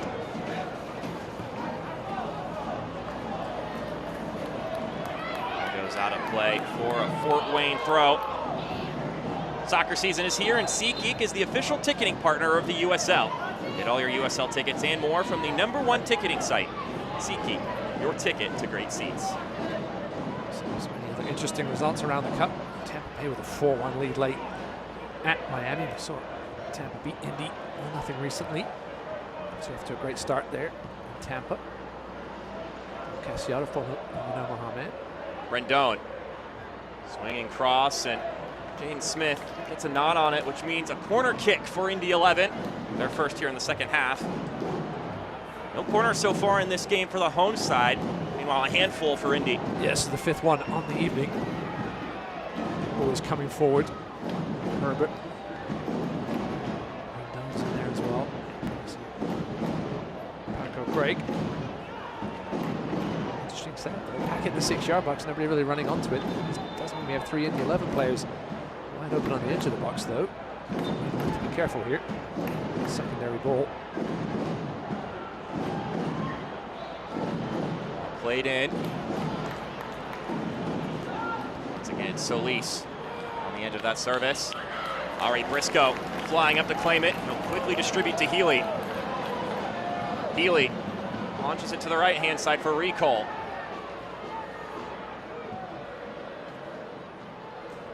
Millie on recall. Dribble away from some pressure.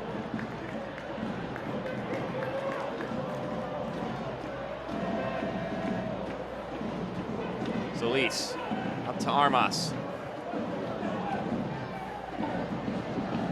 The captain, Thiago Dias, will roll it up ahead to Garay.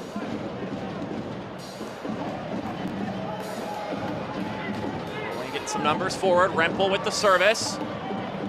Bodied away, and corner kick prevented.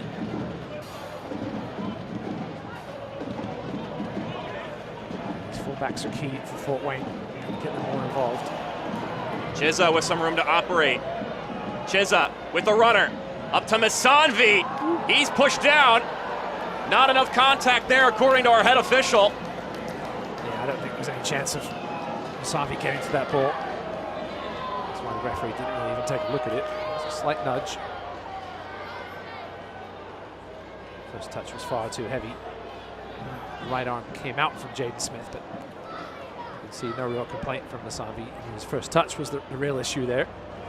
We mentioned Rempel and Smith. We saw Bruno Rendon having to pinch in, and that opened up Rempel on that left side. We can see more of that from him. He's very, very dangerous when he gets into that final third. Mentioned just keeping the likes of Rendon and Misanvi honest and not letting them get too far down the other end. Going down to ground there for Luik Misanvi, I always think that's a prime example of sort of painting the picture of how hard it is to go down in this sport. I know there's always the criticisms levied about quote-unquote flopping in the game, but when you're running at 300 miles per hour and you take a little push and you go to the ground after running for 40 minutes straight, that's going to be hard to get back up on your feet real quick.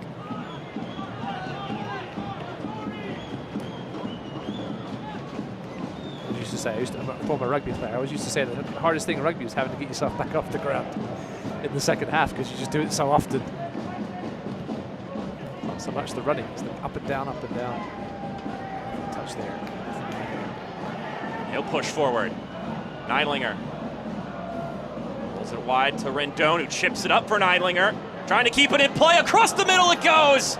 And Blake couldn't click it. Now Quinn tearing forward. Aiden Quinn blocked by Smith. Misanvi got it bodied away, but it'll stay with Indy 11. That went off the official.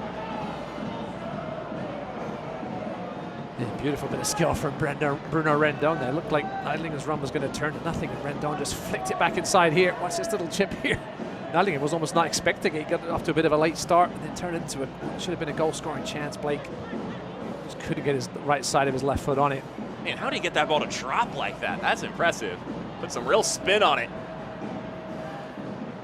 Misanvi and Smith.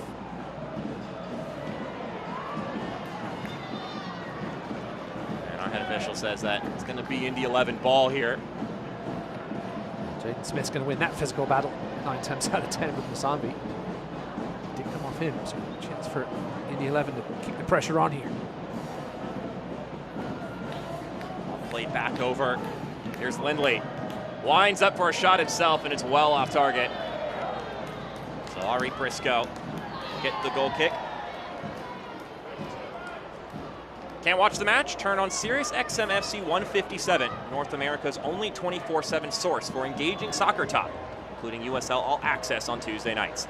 Plus your live matches from the USL, MLS, Premier League, and more, all on Sirius XM FC 157 and the Sirius XM app.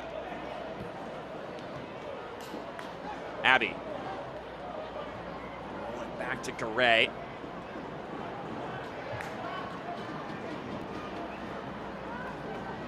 Both sides enjoying some of the ball here in the second half. We're a little over 10 minutes through the second 45. Each trying to figure out how they're going to break through. 3 points, non-negotiable for these two Indiana clubs. Rendon. Jezza taps it back. Rempel. And they jostle with Rendon, and he'll be called for the foul. Rendon a little hard done by there. His momentum perhaps carried him into the Fort Wayne player, but the referee always say, I'm not going to take away a player's physical edge just because they're larger. That almost seems like what referee Hassan did there. At least on first glance. Let's take a look at the second glance. Rempel did certainly have position. Oh, okay, yeah, the left. Too much use of the hands there from Rendon on second look. Left, then the right. Recall goes to the ground and immediately grabs his ankle. Play will continue. There'll be a foul on Armas there as now go back to Recall. Oops. And some shenanigans. Tempers flaring here.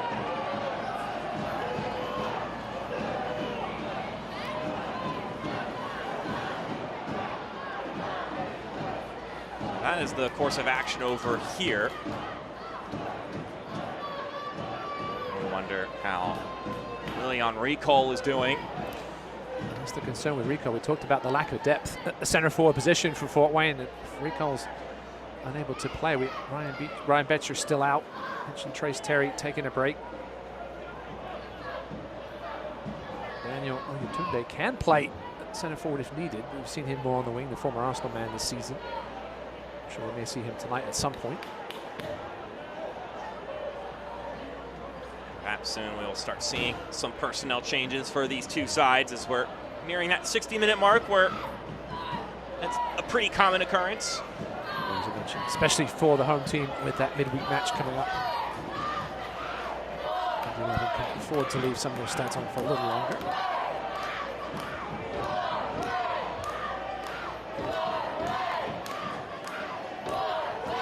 Off camera, Leon Nicole is back on his feet, getting ready to re-enter this game after the restart, so that's good to see.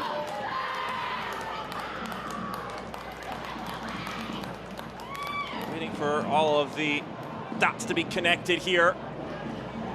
Mohamed Hassan's going to keep a close eye on this penalty box after that last bit of nonsense by the touchline here, because this is the time where you try to perhaps get away with stuff where the referee's not paying attention on set pieces. Get a bit of revenge somewhere. Lindley cutting it in. It's not a great service, and now Healy will go running. He'll play it to Smith, who's got some pace. Smith with Recall wide on the left-hand side. He's calling for it. It's going to be a tough delivery, though. Speaking of delivery, it's not the first poor set-piece delivery we've seen tonight from the visitors. Smith with the cross. Deflected out. Armas tries to let it fly.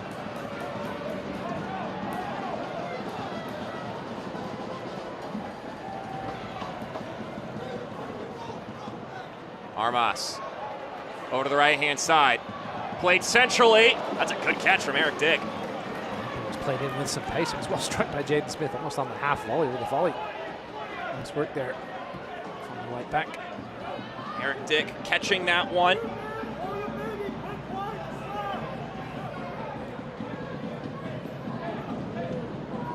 Getting Getting the start here in this game, Eric Dick, of course, he's been the starter in league play this season, but Reese Charles Cook had been getting the looks in all the cup competition up to this point, but now that the schedule is lightening a little bit for Fort Wayne, they're trying to keep Eric Dick sharp, keep him on that weekend-to-weekend pattern.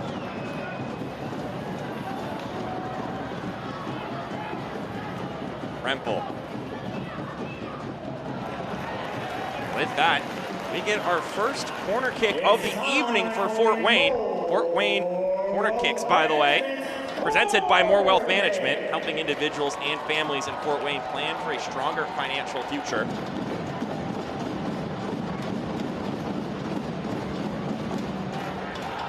Took over 60 minutes, but More Wealth Management finally getting a shout out. Money's worth. Well, I don't know about that. We need a couple more of those corner kicks before that's the case. One is better than none. This is true.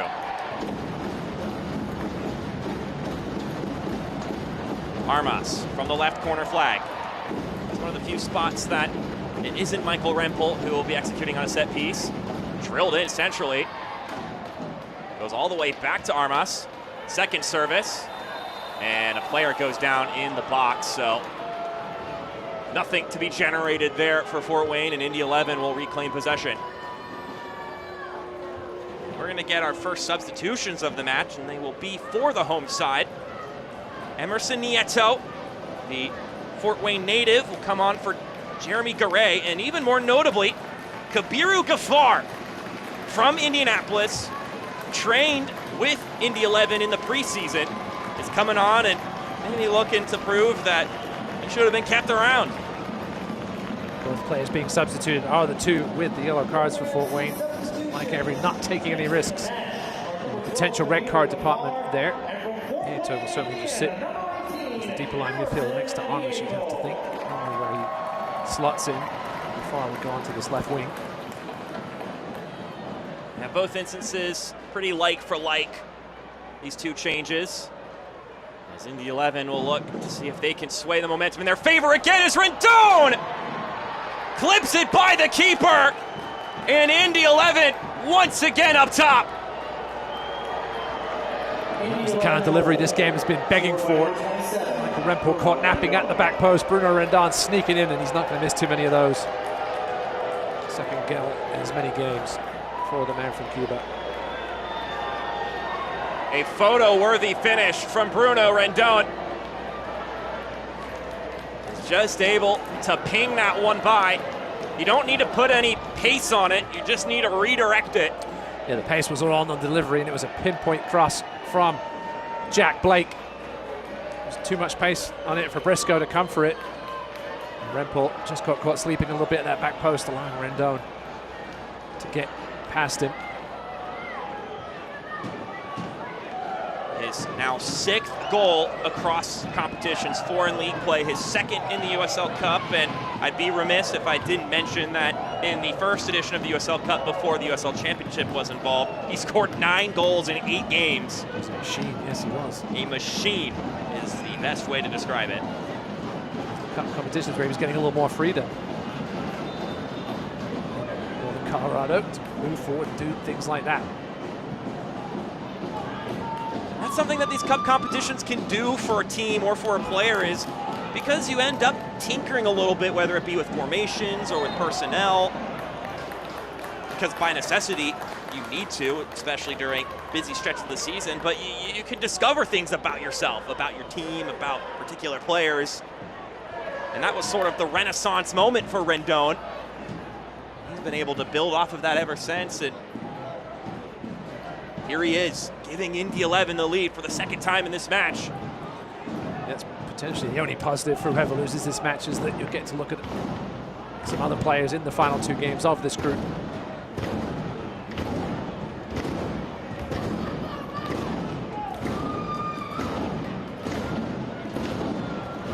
Ball poked over to the left-hand side. Recall is over there. It'll go off of Herbert for a throw-in. eFootball is here. Live your dream, rep your team, and play as your favorite USL Championship club. eFootball is free to play. Download now.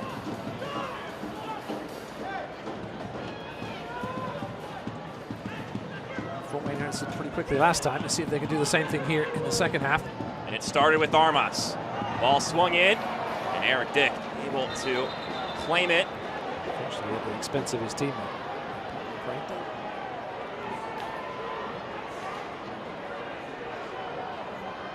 Always a little scary when a goalkeeper goes towards a ball with a player in sight, just because, I mean, they've got their arms up, catch an elbow, catch a fist. It's just one of the risks of the game. Yeah, you can see Paco Craig's upset that the trainer had to come on, because that means now he has to go off. But obviously, potential head injury, I think referee Hassan called before the medical team would come over. Paco Craig saying, get me back on quickly here. As a centre back, you don't mind taking a little knock when your keeper comes out and claims it. Paco Craig will be indignant, but you can always veer on the side of caution, especially with head contact if you're a head official. Hip there, hip to the head. Once was refereeing a rugby game. First kickoff, a guy got knocked out when he hit his head on somebody's head. It's not a soft place to land on. It's like there. That's what caught Paco Craig, perhaps. Back up quickly though, coming back on there. He's waiting for instructions though from referee Hassan.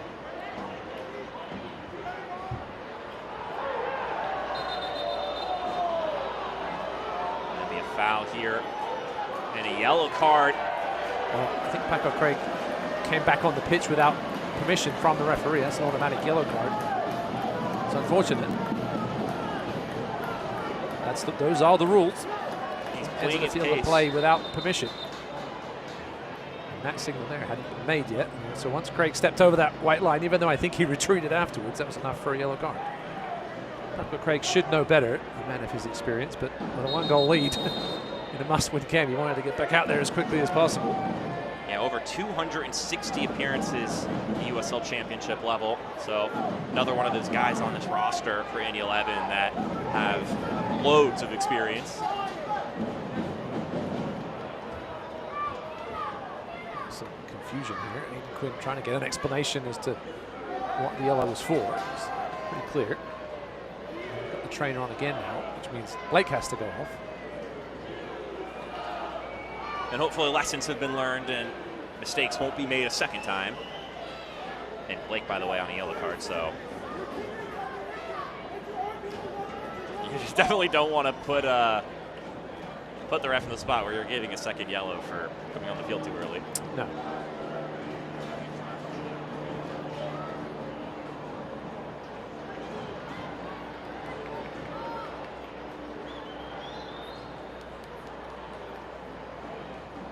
Jack Blake appears to be okay.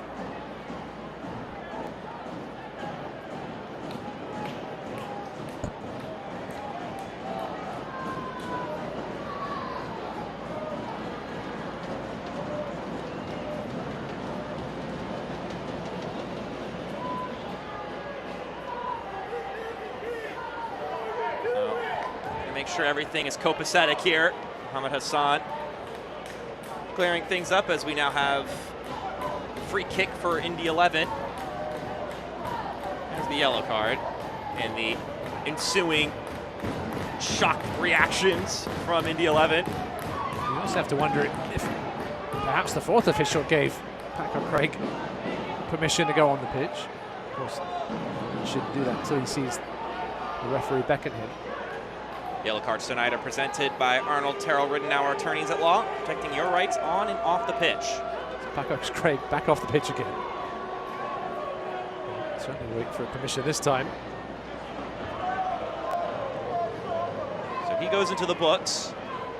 Craig, Blake, and Neidlinger for Indy 11 still on the field with yellow cards. The two players for Fort Wayne that had yellows have been subbed off, so everybody out there currently is clean of cards for the home side.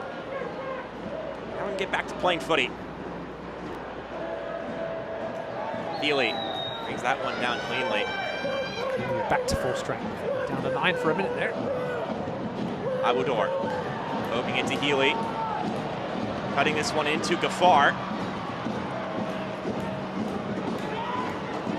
Here Gaffar now will try to apply some pressure, and it bears fruit. Healy laying this one out wide to Rempel to return the favor. Fort Fort Wayne looking for a response after the goal scored by Bruno Rendon, courtesy of a wonderful ball from Jack Blake.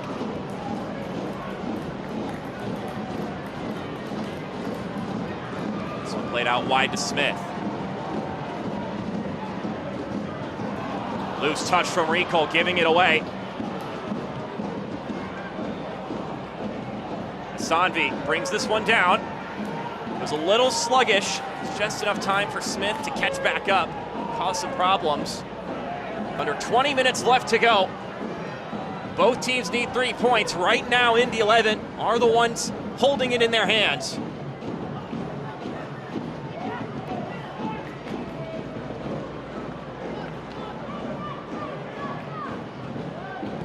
See Indy sticking with this central midfield for now, with the missing Mohamed Omar due to an injury short in the middle of the park.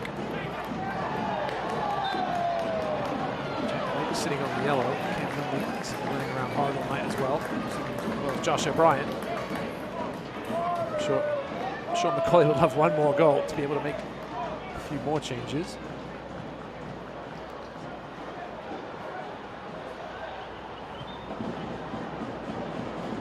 Now, still waiting for the first substitution for Indy. Yeah, 70 minutes plus strong for the starting 11. Rico will dash over to this one. Lilian Rico. Cutting pass inside the middle.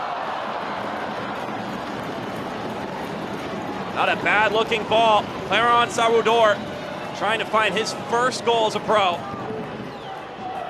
That's the kind of boy you'd love to see take Healy on the end of. That was the other central midfielder. Right, I should say, for Fort Wayne this time. Quite as good a contact. In your defense, he typically plays in the center, but out wide here today. Usually he subs on for Healy, as this one's lifted over to the right-hand side. Ghaffar running through contact. Kabiru Ghaffar. Work his way inside, tried to slide it to Rico. Smarter play would have been to take Healy, if you can see there, he's begging for the ball. Neidlinger getting a good stretch after going to the turf.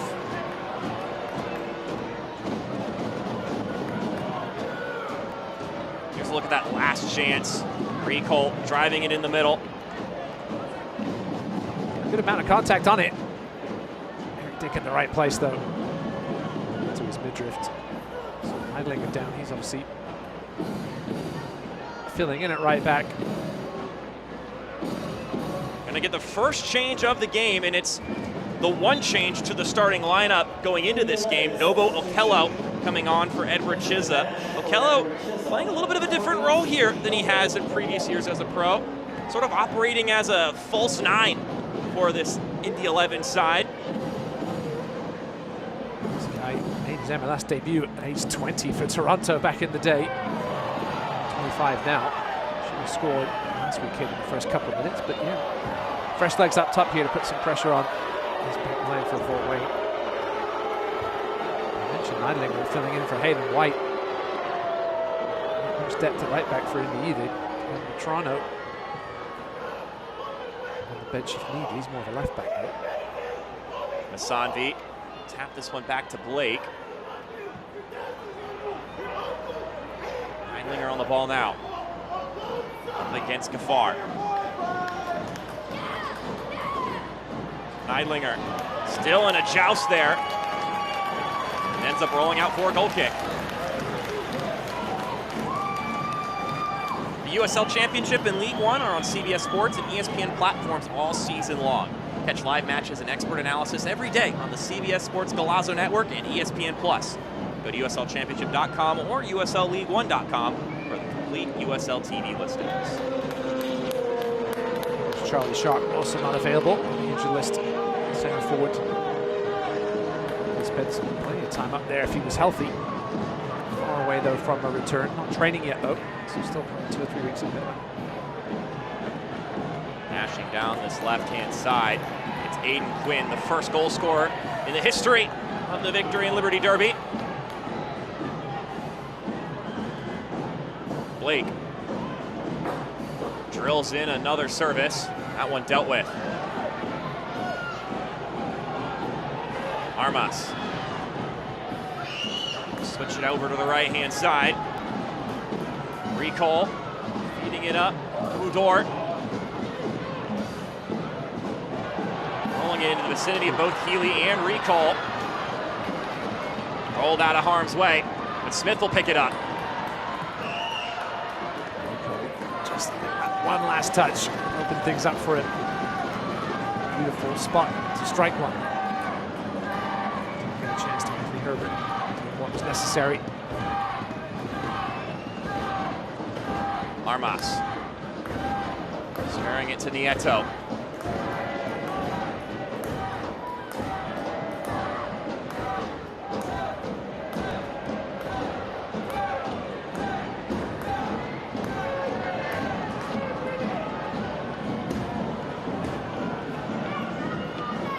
Sanvi making his way forward, pops this one up, carried along for Rendon.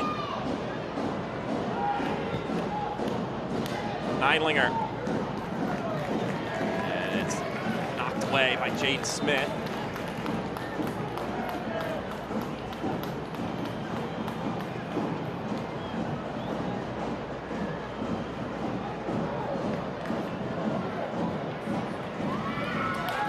About 13 minutes to go. The Imagine a couple more minutes will be tacked on top of that as we see the return of Jack Thomas to the fray.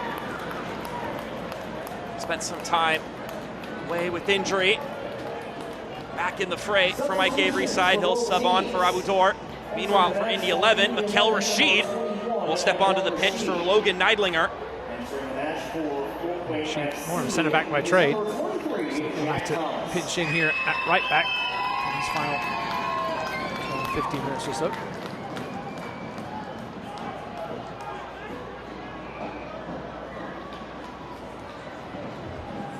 One after 45 minutes. Bruno Rendon, currently the one with the go-ahead goal in this game.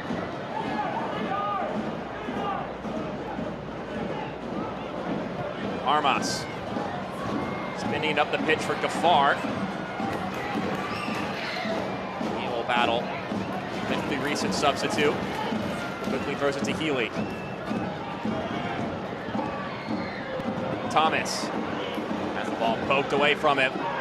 Oh, that's a rough challenge. It's gonna be a yellow card, and Jack Thomas is gonna have to take that one.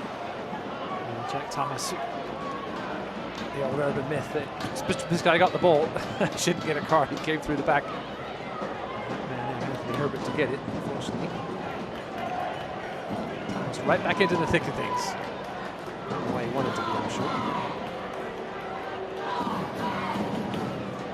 Yeah, that's dangerous. I mean, I'm wondering about the color shade of the card that should have been given there, but there was certainly a bit of a jump into the air. Contact had been a little higher with the bottom of the boot. Could have been in some real trouble. Rendon has that one blocked away by Rempel, as you see the yellow card tonight presented by Arnold Terrell Rittenauer, attorneys at law, protecting your rights on and off the pitch. Jack Thomas just moments back into his reintroduction to the team. A little over exuberant there on the challenge.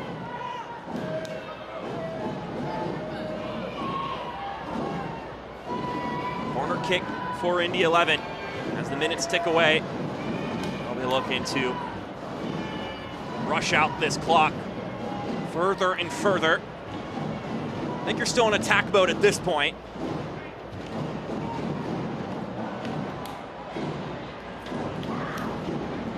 This one back into the mixer. Like some head tennis as this one goes back and forth.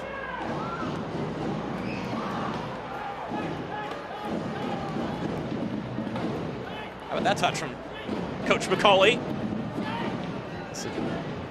Former Manchester United youth player. Down to Alex Ferguson. Still.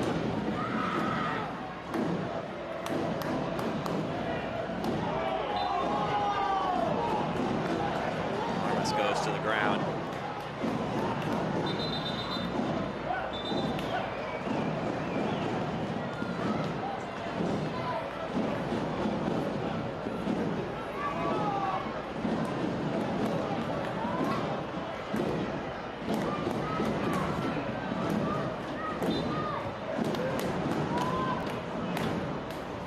The 11 right now hunting to keep their USL Cup hopes alive. And at the same time, claim the first victory in this Victory and Liberty Derby. 2 shots on target in the second half, not the perhaps offensive explosion we were looking for, Mark, with what's on the line. 3 touches in the opposition's box for Fort Wayne, and it makes it 7 total in the game. Obviously, the 11 backline packed with experience and talent, so a huge surprise. Gafar trying to poke it ahead of Rashid and blow by him. Knocked down and cleared away by Indy 11. So that certainly was a handball, but the back was turned to the official, so he couldn't see it. Good turn from Thomas. Thomas trying to roll it up ahead for Healy. One of those ones where the ball hit the body first and then the hand. It's no longer a handball. Watch out. Once again, this is just a derby, Mark. We should be seeing Temper's flair occasionally. Things that couldn't be described as pleasantries being exchanged between these two sides. In this case, it's Thiago Dias talking down to the player on the ground. He'll be the one being given the yellow card here. They foul, and then some words afterwards.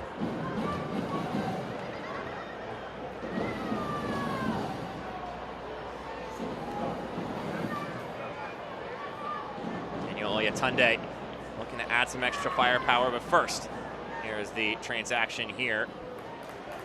Yeah, Dias goes down and he brings Vasanvi with him. And then some chatting. Vasanvi perhaps lucky enough to get a yellow card for that reaction. So first, the yellow card. Tonight presented by Arnold Terra Ridenour, attorneys at law, protecting your rights on and off the pitch, going to Thiago Dias. And then Daniel Oyatunde subbing on for Javier Armas, so that's definitely an aggressive change. Armas usually playing more so in that holding midfield role. Oyatunde, well, that's not quite what he does. Former Arsenal youth man. This one goes up the pitch to Recall. Always so wise with the ball. Thomas carrying it along, trying to find Oyatunde. Not lacking confidence or any sort of, I guess, ambition, Thomas, since coming into the game, despite missing some time.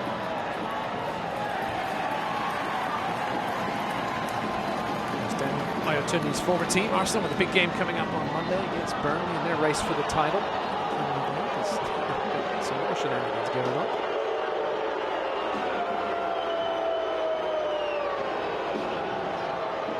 Son must have had a good look at it. Emerson Nieto, a bit expressive there. He's one of the guys who certainly is going to feel the significance of this rivalry, being a Fort Wayne-born player.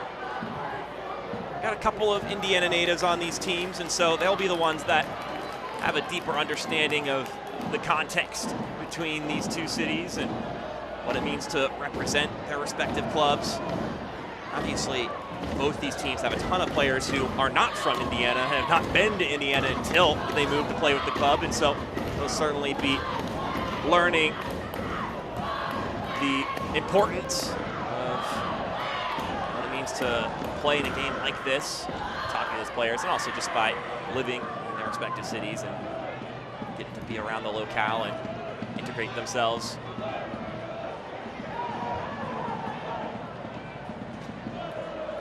Looks like Healy is going to check his way further back with the absence of Armas.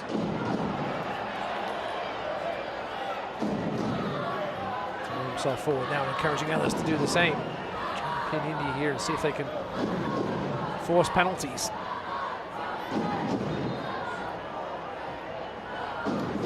And is the other element of this game that Fort Wayne are trying to protect here, which is that this is their 4th match at home, and they're undefeated so far in their new stadium. One draw to the Charlotte Independence, and then a victory against Portland, followed by another victory against Westchester. So I think any Fort Wayne fan would have bitten your arm off for 3 wins and 1 loss in the first 4 games. I think he's probably taken a loss in this game too, out of any of them. Wrap up the 5-game homestand on Wednesday against Corpus Christi.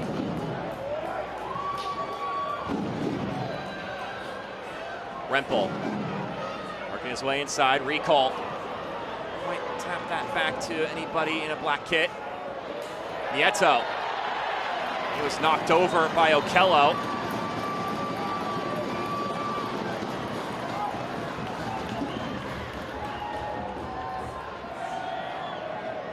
Let's get this one into the mixer. Try and cause some chaos in the penalty box here. Don't get fancy with it.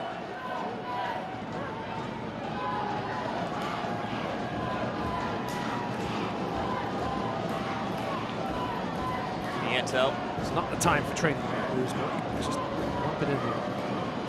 Aim for Mr. Solis. Standing at 6'8". A noticeable target, that's for certain. Maybe too much air on it, but it's headed towards goal. And out for a corner kick. From Solis, but Diaz did a good job of keeping it in the danger area. Find themselves a corner here. Another more wealth management corner kick. And rushing over to take this one is Emerson Nieto. I do not believe we have seen him deliver a service on a corner kick yet this season. Something I'm listening here.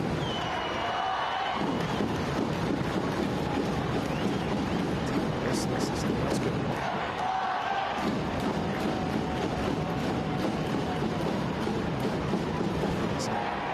Trying to deal with some chaos in the 6-yard box. Do their best here to try and limit Eric Dick's access to this ball. Right in front of the Hive, where they are drumming and chanting for their home side. Nieto. Service dips down and cleared away effectively. And look at Masanvi. Jaden Smith does well to get to the ball, and he'll roll it back to Briscoe. It's great composure from Jaden Smith. He certainly could have done something silly there. He felt like it. He's shown legs, stretched them, caught up with Masanvi very quickly. Tunde. Roll it back. Rempel, square it to Diash.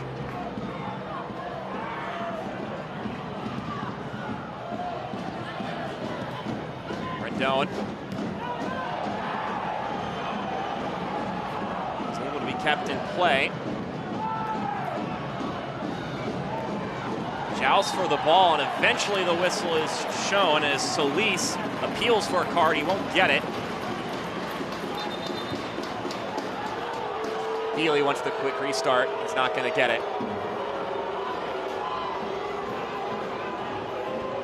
You don't need me to tell you how he feels about that decision.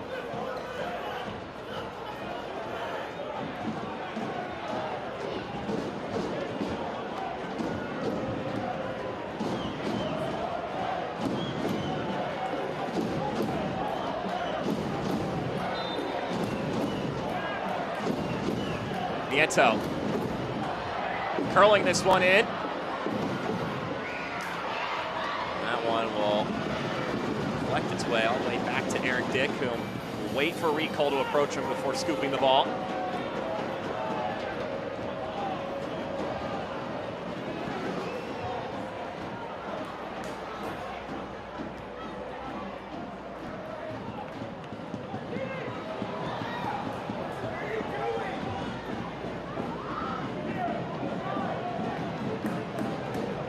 We have now hit 90 minutes in this first ever meeting between these two sides, and 5 more will be added on. Thomas has some space to work with. Thomas shoots, and he scores! He returns to the pitch, and now has done it in blazing style. All tied up once again in the Victory and Liberty Derby. NAI Player of the Year last year. He was a goal-scoring machine there. Straight around Anthony Herbert. Eric Dick has to do better there. Shot had plenty of power behind it, but it was right at the veteran keeper and went straight through him. Jack Thomas won't care. Yellow card and a goal here for Jack Thomas off the bench. He's been busy since he got on.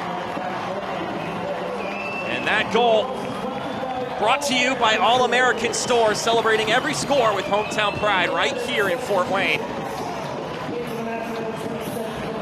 It's a pacey shot from Jack Thomas, as he has leveled this score sheet here with about 3.5 minutes to go. Some substitutions are now making their way on the pitch for Sean McCulley's side.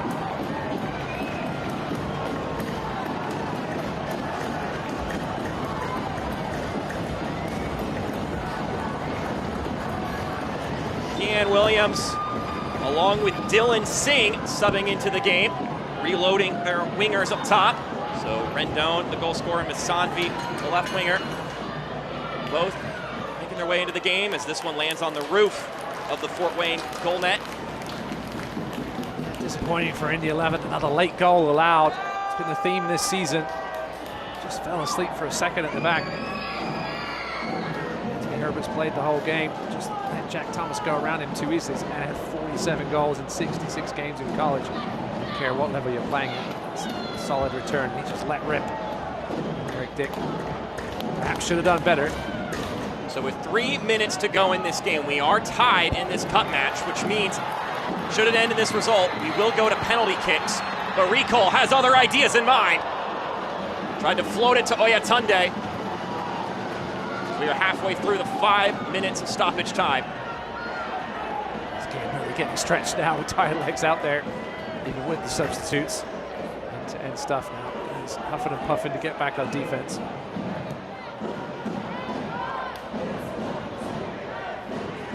Williams.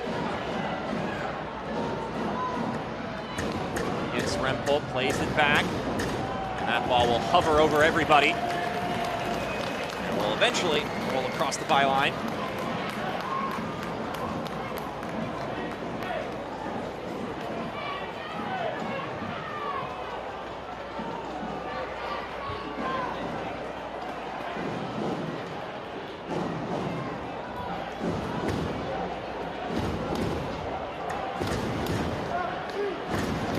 Briscoe will put this one back in play.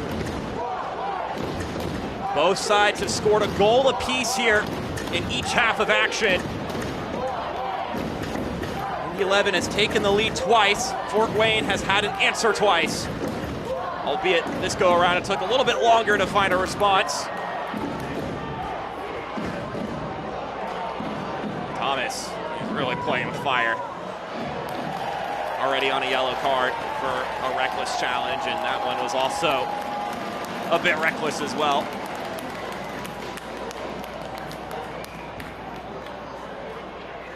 Certainly see perhaps at least 90 seconds to 2 minutes added onto this one. And the time it took to restart things after that goal.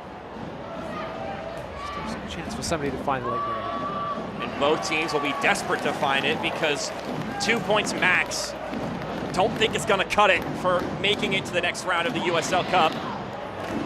Max points at 8, which wasn't enough last year. That would be enough this year, especially in this group.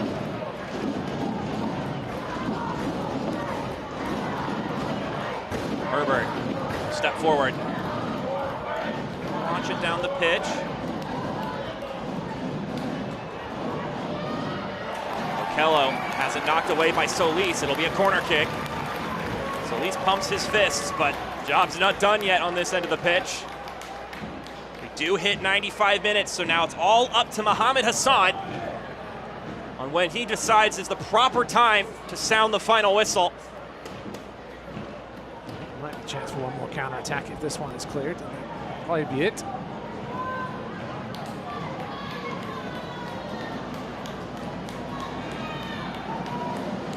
Ball sent in, punched upward. Blake, not quite settling that one. Could be another chance to launch across. Williams sends it into the middle. And now Tate Healy will run forward. And he's going to try to catch Eric Dick off his line, and it's a lackluster effort at the end of things.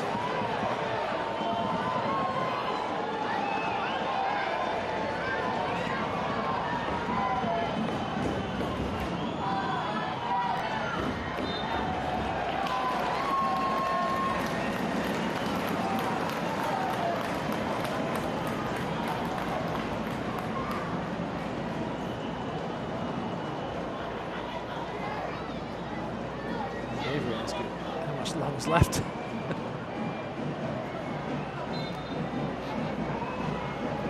His team now has the ball. Perhaps can muster up one more foray forward, but he's also, I imagine, thinking about Wednesday. That quick turnaround. That go off of last. I say it came off of Williams last. And there's the final whistle. So after 95 minutes in this first ever Derby clash, it's 2-2 between the two Hoosier State soccer clubs. 2 for Indy 11, 2 for Fort Wayne, and in essence, potentially have both thrown themselves out of the USL Cup race. Let's take a look at our man of the match. Parkview Sports Medicine man of the match is Jack Thomas with this late game ripper to tie it up. Goes through the hands of Eric Dick. He was certainly an involved player after subbing on, but also just good to see him back out on the pitch after missing some time with injury. Yeah, listen, sometimes all you gotta do is put your laces through it, lad. Make the keeper make a save, and Eric Dick didn't. As a result, we're gonna go 2 PKs. So both teams will get a point. We'll go to penalty kicks here to decide an extra point. And so we'll now go through the coin toss, all of that as an end gets picked and who gets first kick, all of that fun stuff. But wow, what a first edition of this matchup. Don't know when it'll happen again. It could happen, of course, next year in this Cup competition. It could also happen in the Lamar Hunt US Open Cup.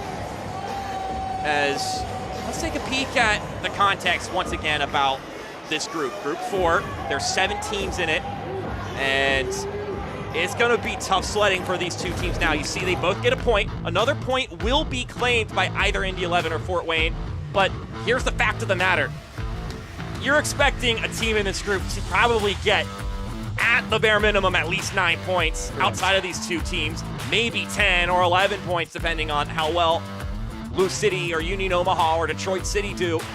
And so, I mean, you're gonna have to start crunching some numbers if you're a fan of one of these two teams and thinking that you can make it out of this group. Yeah, you're gonna have to be watching other games the rest of the way and hoping for draws and penalty shootouts everywhere. But the problem is so much quality in those top 4, especially with Omaha and Louisville. They do face off tomorrow. If one team wins that game, they will certainly be the heavy favorites going into the second half of group competition. But on the flip side of things, when you're not talking about the USL Cup, you're just talking about two teams, first time playing each other, both representing the state of Indiana. I think a pretty good addition to start off what, as we saw some tempers flaring, the budding of a new rivalry here. That was a fun 90 minutes for sure. Fans get a little bit extra here at the end. See if they have something to cheer about on the way home. Fort Wayne was involved in a penalty shootout in League Two a couple of years ago. They won that one over Midwest FC. Yeah, this will be for bragging rights. Lilian Recall will be the first one up to the plate. See his first professional penalty. Eric Dick has saved one in regulation play. Stats and shootouts, but he has saved one back in 2018. Yeah, Eric Dick is all too familiar with shootouts, given Pittsburgh's run last season. Yes. En route to winning the USL Championship title. So, well experienced on that front. Lilian Recall will look to see if he can put the home side on the front foot here.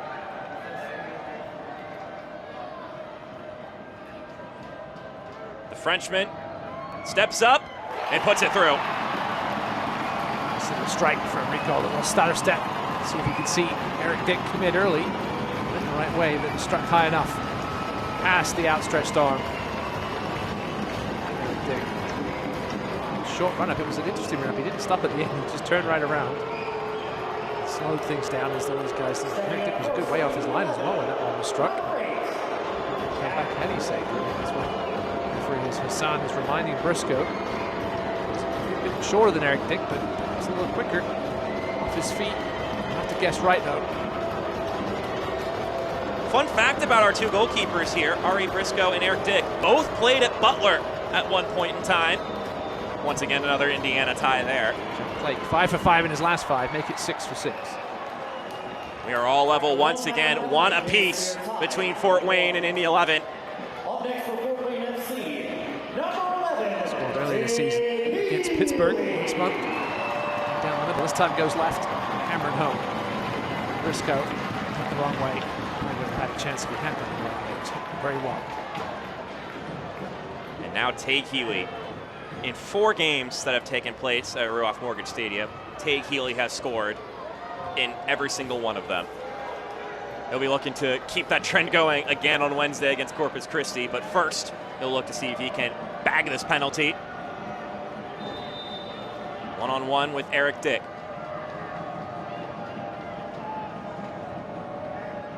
Healy. Oh man! What's the decision? Looks like it's a miss. Not sure if Eric, it was hit so hard, I'm not sure if Dick got a touch on it, if it was just smashed against the bar. So replay that in a second. And he smashed it high, as you can see from this angle. Well, just off the bar, almost hit the back of Eric Dick and went in. Didn't come straight back down. You always wonder when a shot rips off the crossbar like that, how far into the goal did it go? Of course, there's no goal line technology here, but that one looked, upon replay, pretty clearly staying out for Tay Healy, which means Indy 11 can take the advantage here. And they'll do just that. Aiden Quinn, the veteran, puts it through. Just a sort of penalty you'd expect Aiden Quinn to take. Just slow things down right at the end and side-footed it down the middle. Calmly, it's a little high. He was the one who got the goal scoring started today. So, 2-1 in favor of Indy 11 after each side has had a pair of penalty kick attempts. Emerson Nieto, the man from Fort Wayne, will have a go here. 24 years old, played at Indiana Tech. Try and swing the momentum the other way here. Can't miss this one. And it's saved by Eric Dick. A strong hand deters the shot. Yeah, Fort Wayne in big trouble here. It's a comfortable height for Eric Dick, committed early.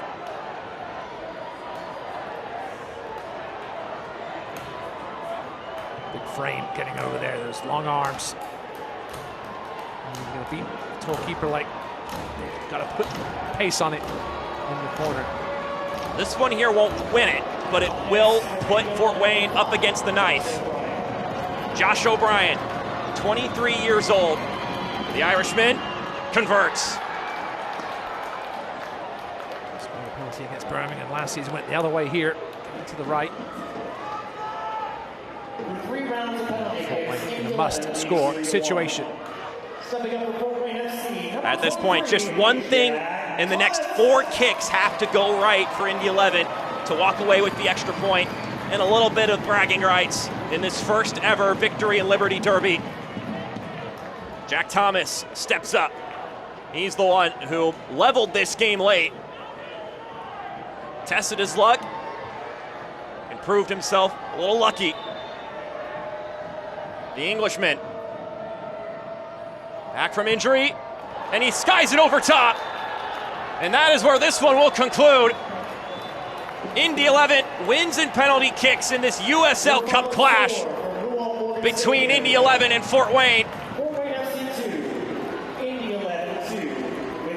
I was going to say, Jack Thomas smashed it the first time. He was probably going to smash it again the second time and just got underneath it. And Dick watches it goes over his bar. Indy 11 get the extra point in this group match.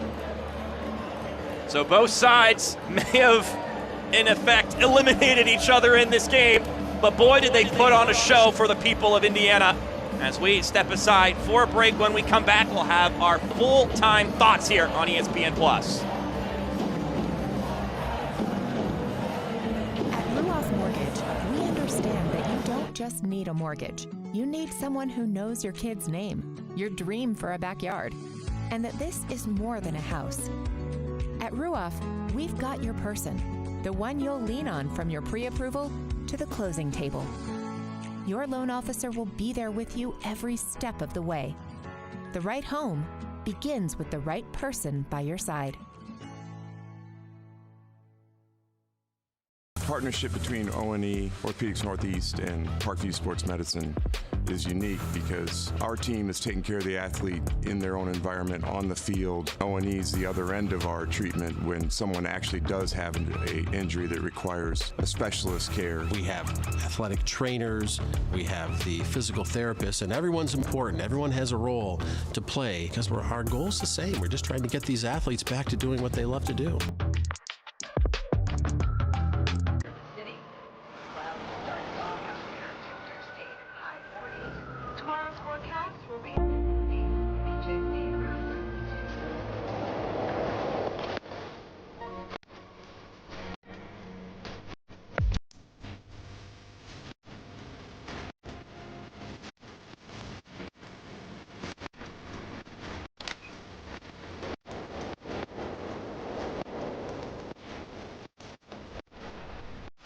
Full time here after the first ever edition of the Victory and Liberty Derby. Mark Schoenster, Ross Davenport with you after they came to a 2-2 draw.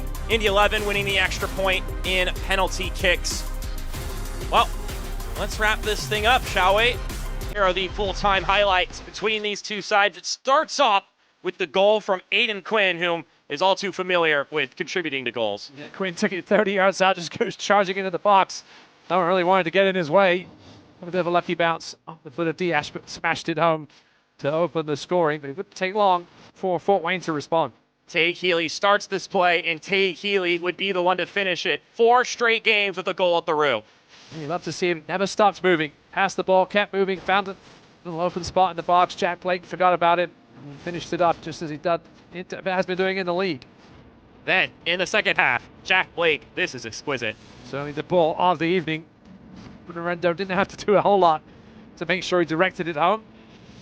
It's 2-1 Indy. Looking good as they perhaps would stay alive with the 3 points they needed, but it wasn't to be. Jack Thomas subs on and is involved in all the good and bad ways. This year is his biggest contribution, of course. Yeah, it seemed like Eric Dick got a little confused by the movement, went to his left, and the ball ended up moving more to his right than he thought, but he would redeem himself with the veteran keeper. That one ripping off the crossbar, somehow not going in. As we now see the full-time stats here, and I mean, this is a pretty darn even split here, Ross. Yeah, second half only had 3 shots on target, which is a little disappointing considering neither of these teams really get helped by the 1 or 2 points tonight. The XG in the second half didn't even total 1, but yeah, valiant effort by Fort Wayne. They'll be back at home Wednesday to try and pick up 3 points against Corpus Christi. Indy off until next week against Lexington.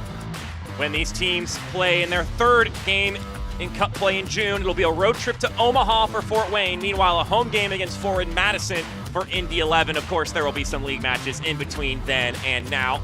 So that's what they will turn their attention to going forward. But this is where our broadcast will end this evening. We hope you enjoy the first ever edition of this derby clash between 2 professional Indiana soccer clubs. Boy, is that exciting. With that, though, for our entire crew, Ross Davenport, I'm Mark Schoenster saying so long, and we'll see you next time on ESPN Plus. 2-2 your final score. Indy 11 victorious in penalty kicks 3-1. So, with that, you all have a good night, and we will see you next time on ESPN Plus. This copyrighted telecast of the United Soccer League cannot be retransmitted, rebroadcast, or reproduced without the express written consent of the United Soccer League.